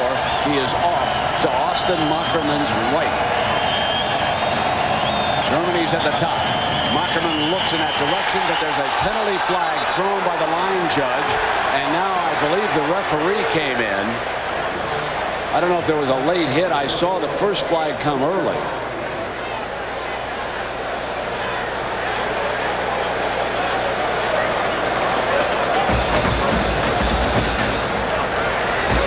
Well, he said he's got a false start. I can read his lips on that. Yeah, that would kill the play. So that's why Mockerman got hit in the back, because Tyson Walter heard the whistle. That's the second time that that's a tough call against Miami, too. Very tough. Because the defensive end, Burrow, coming on the pass rush, may have not have heard the whistle, just doing his job. False start on the offense. We have a dead ball, personal foul on the defense. That's 15 yards for first down.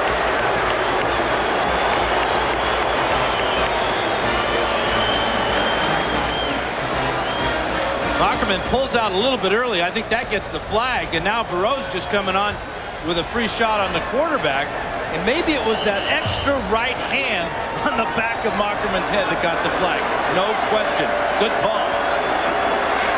First down and 10. Mockerman, complete to Germany. Midfield and into Kane territory. The clock now, you can watch it. The upper left, going to be critical. Remember, it stops in the college game, unlike the pros after a first down. Gives the Bucks a few more very important seconds.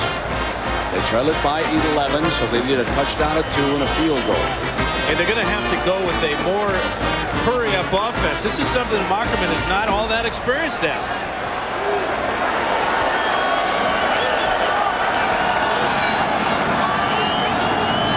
The third wide out. Here's Wiley.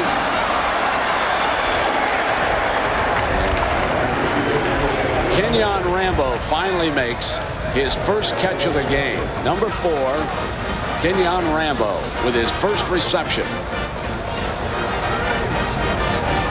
Well, for Ohio State today, they quite haven't solved this Miami defense. The big time of possession problem for Ohio State. When's the last time they were on the short end of that stat?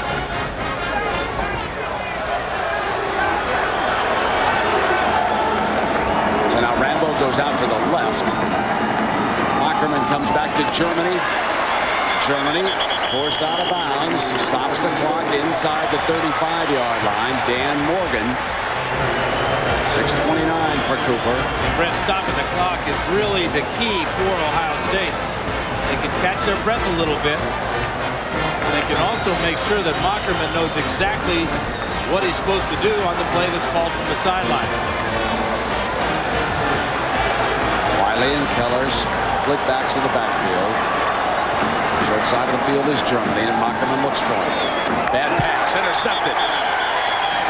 Germany had not turned around. I do see a penalty flag down on the field, but the ball was picked off by Leonard Myers, the junior corner out of Fort Lauderdale. This one may be coming back. Nate Webster came on a blitz and just drilled Mockerman. On the offense, that penalty is refused. That's it, Myers interception. And not a good job of holding either, because Mockerman gets drilled by number 52 right up the middle. That's why this ball is intercepted. Again, great footwork by a defensive back. Here's number 52, and this is a quarterback's nightmare. A totally unblocked linebacker. Mockerman saw him coming. That's why he rushed the throw.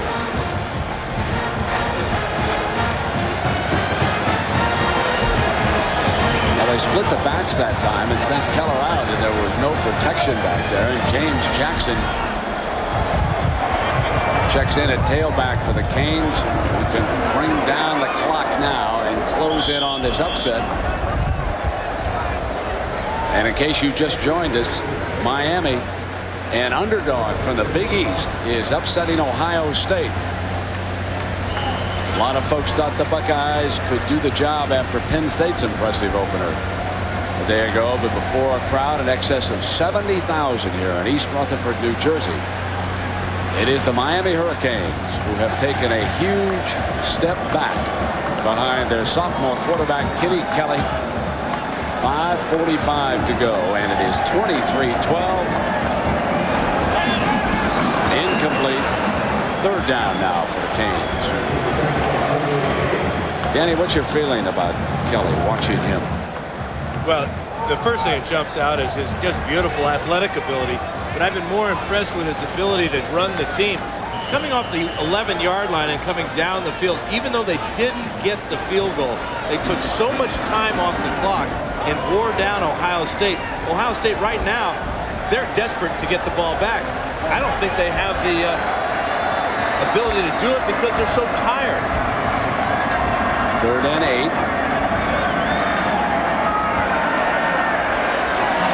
Oh, Bubba flanks. Oh, give me that NFL contract right now. Are you kidding me?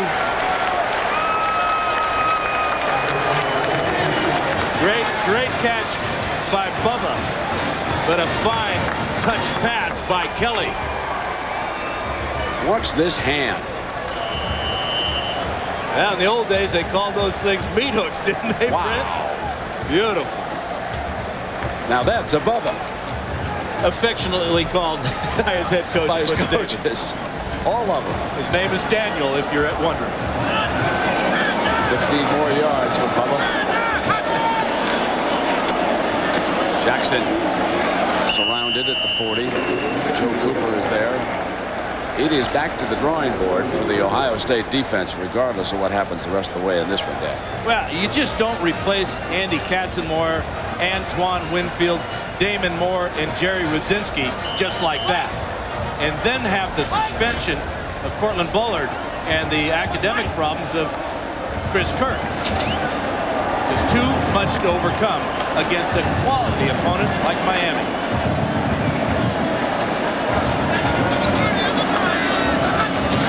Remember what we said about the BCS alignment. A loss here in August was as critical as one in November, and Davenport finally brought down by Barrett.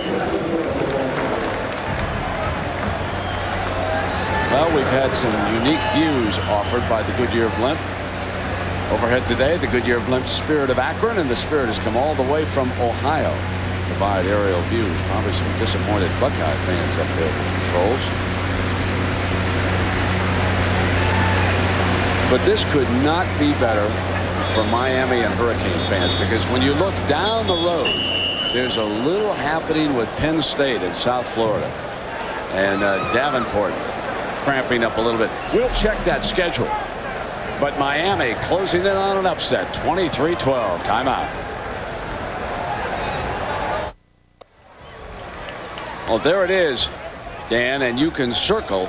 There are two huge games coming up. Well, it's a big circle, but the reason I did that is because it's smart scheduling.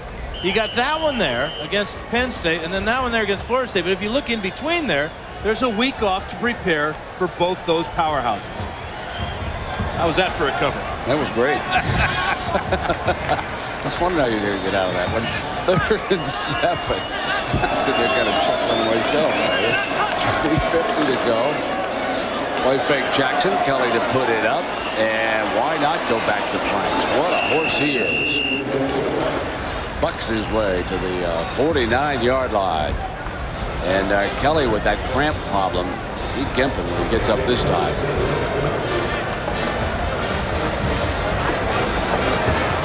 And he's real happy to see the punt team come out on the field. There's their backup, Ken Dorsey. He is a freshman who has not been redshirted.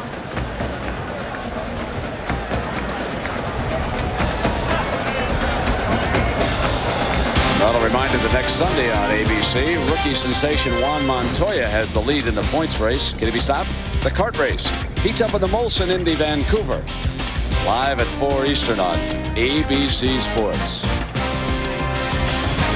You've been up to Vancouver? Oh, absolutely. Recently, my friend, huh? It's a beautiful, beautiful place. Great Northwest. There's one of the great skylines of the world over there. Manhattan across the river out here from East Rutherford, New Jersey. You know, for a minute there, I thought that was Sisters, Oregon. So long since I've been home. I know it wasn't Big Timber, Montana, my friend, when I looked at it. 4th down and 3.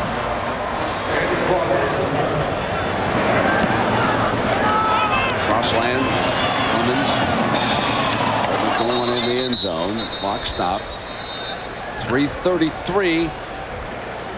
And the Bucs are just about to run out of time here. They need a long strike, ball back, field goal, 2-point conversion. Austin tried to do something here against a Kane team that has been very impressive. And unfortunately for Mockerman, he only has 2 timeouts to deal with. Rambo off to his right, Germany to the left.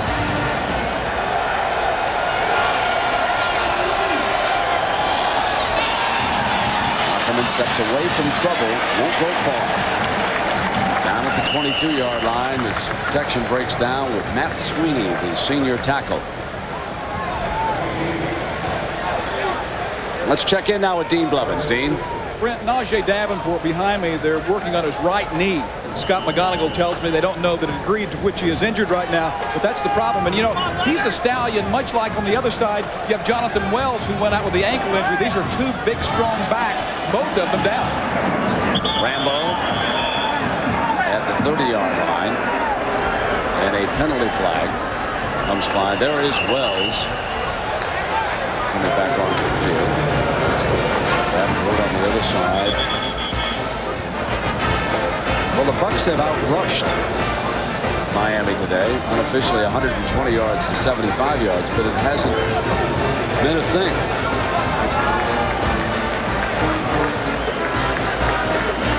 Myers, who made that very critical interception down here, helped out. Looks like he's got cramp problems as well. And what a treat for these players to be able to play on the natural surface here, grass surface. Giant Stadium, and I sure hope that they make this a permanent situation here. It's a great stadium. Remember, you look at that 72 yards by Michael Wiley. He got 69 of it in 1 carry.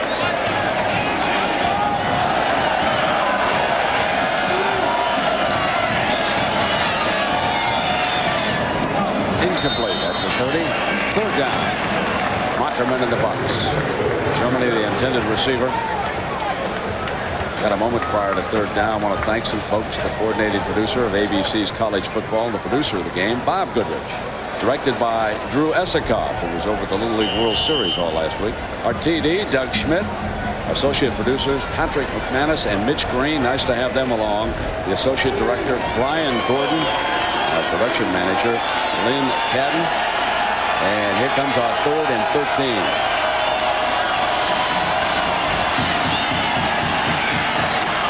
Miami turns him out again, short of the 1st down. That was Mike Rumpf. Man, was he coming too. Number 8. You know, he's playing with a bad thumb. Broke his thumb. His right hand. There you see the cast. He was trying to break something on young Austin Mockerman's body. 2.5 minutes.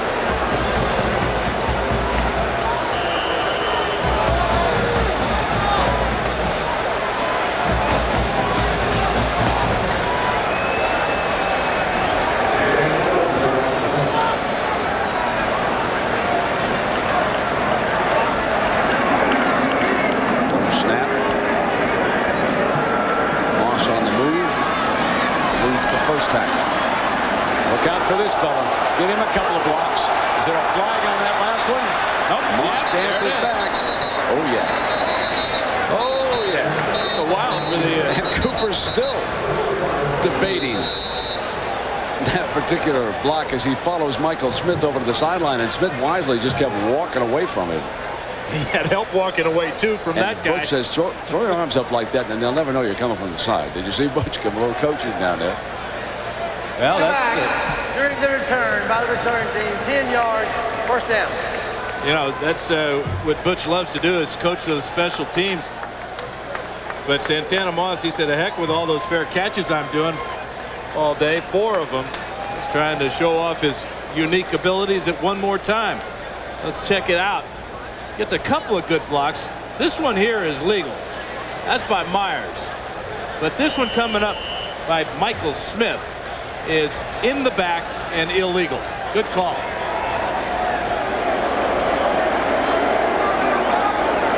First and 10. Kelly backed up. 32. Long handoff now to Jackson, and James cuts back nicely. 35-yard line, and the Chevrolet most valuable players of this game, who saw the young man dancing with that punt, Santana Moss from Miami, and Gary Berry unofficially had 14 tackles the last time we checked with him. The Chevy donation we made to each school's Journal Scholarship Fund to reward outstanding students for their academic achievements and to assist those in financial need. It's been a Chevrolet tradition for more than a quarter of a century. You go back to Santana Moss, I think he authored the biggest play of the game. That was late in the half.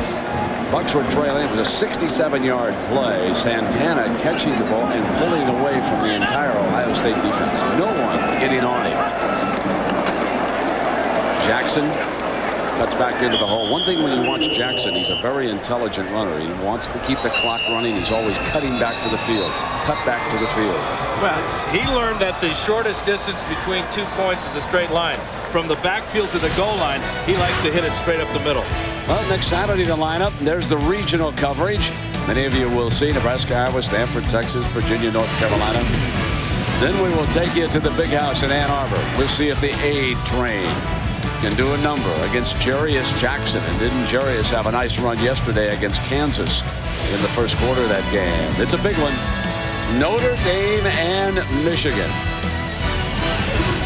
Brian Mobilson, our spotter, is working on it already, being a Michigan grad. And you know what's fun is you get the numbers where they're ranked now, and here we are, first weekend of the season, and we're already wondering how far will Notre Dame climb, how far will Arizona drop, how far will Ohio State drop. This is great. Well, one thing is for sure, and that is that Miami will be ranked in the top 10 next week. Okay, make no mistake about that. I think they came in 12th, did I see, on the ranking list.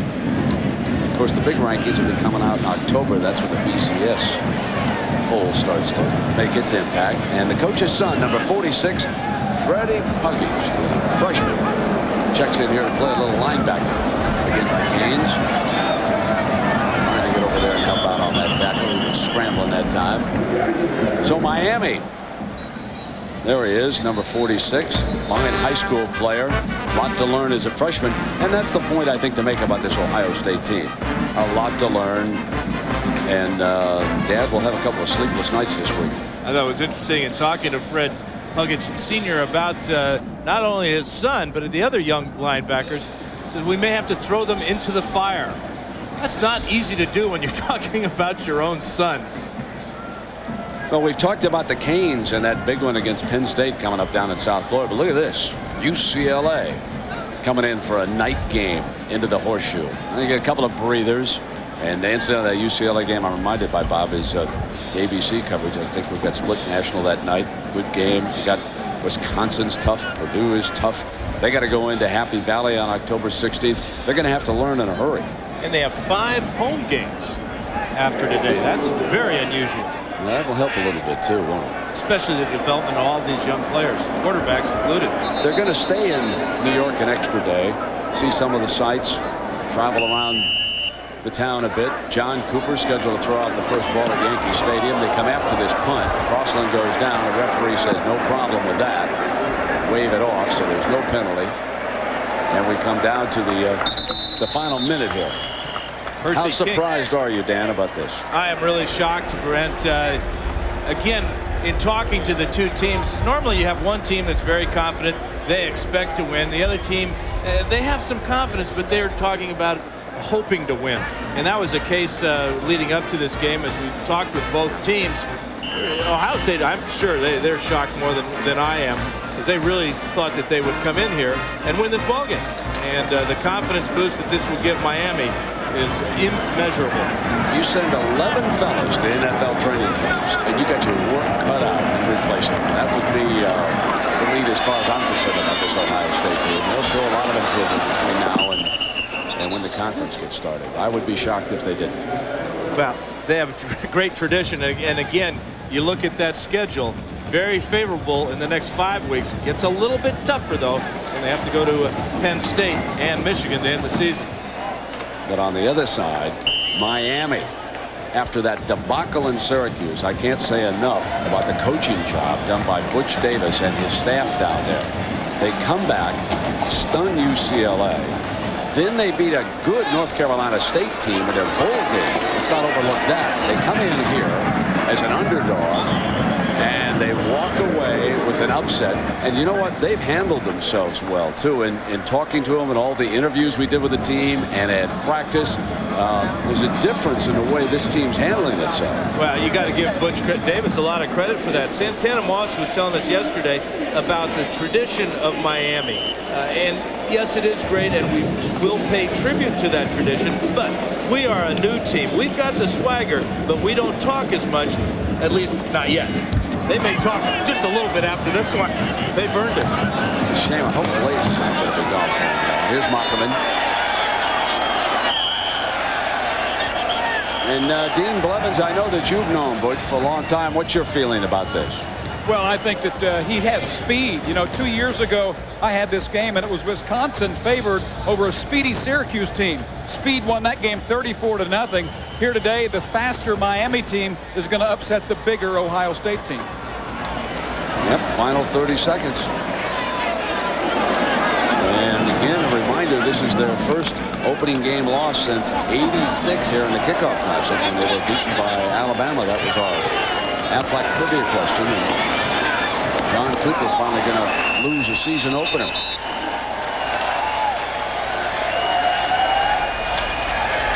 Do you think the quarterback question is settled at Columbus?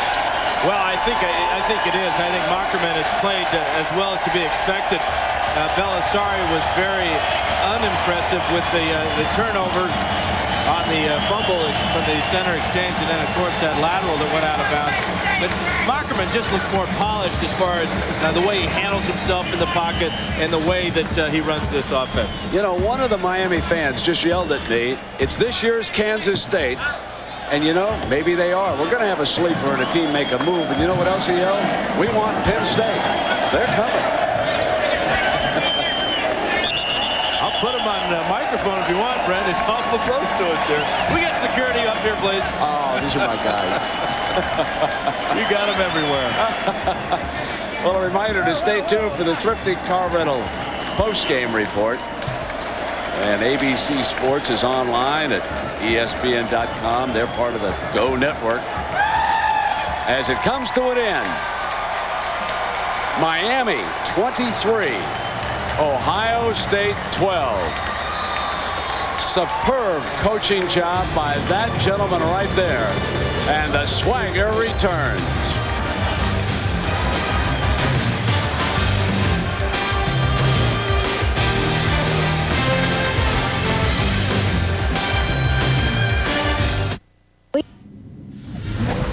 The Thrifty Car Rental postgame report. The car you want, the service you expect, all at a low rate. Just what you want, just Thrifty.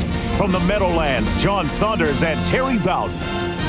And Terry Bowden rejoins me in just a few moments' time, but right now, 23-12 is the final. Miami, the Hurricanes feel they are back. For more on the field, let's join Dean Blevins.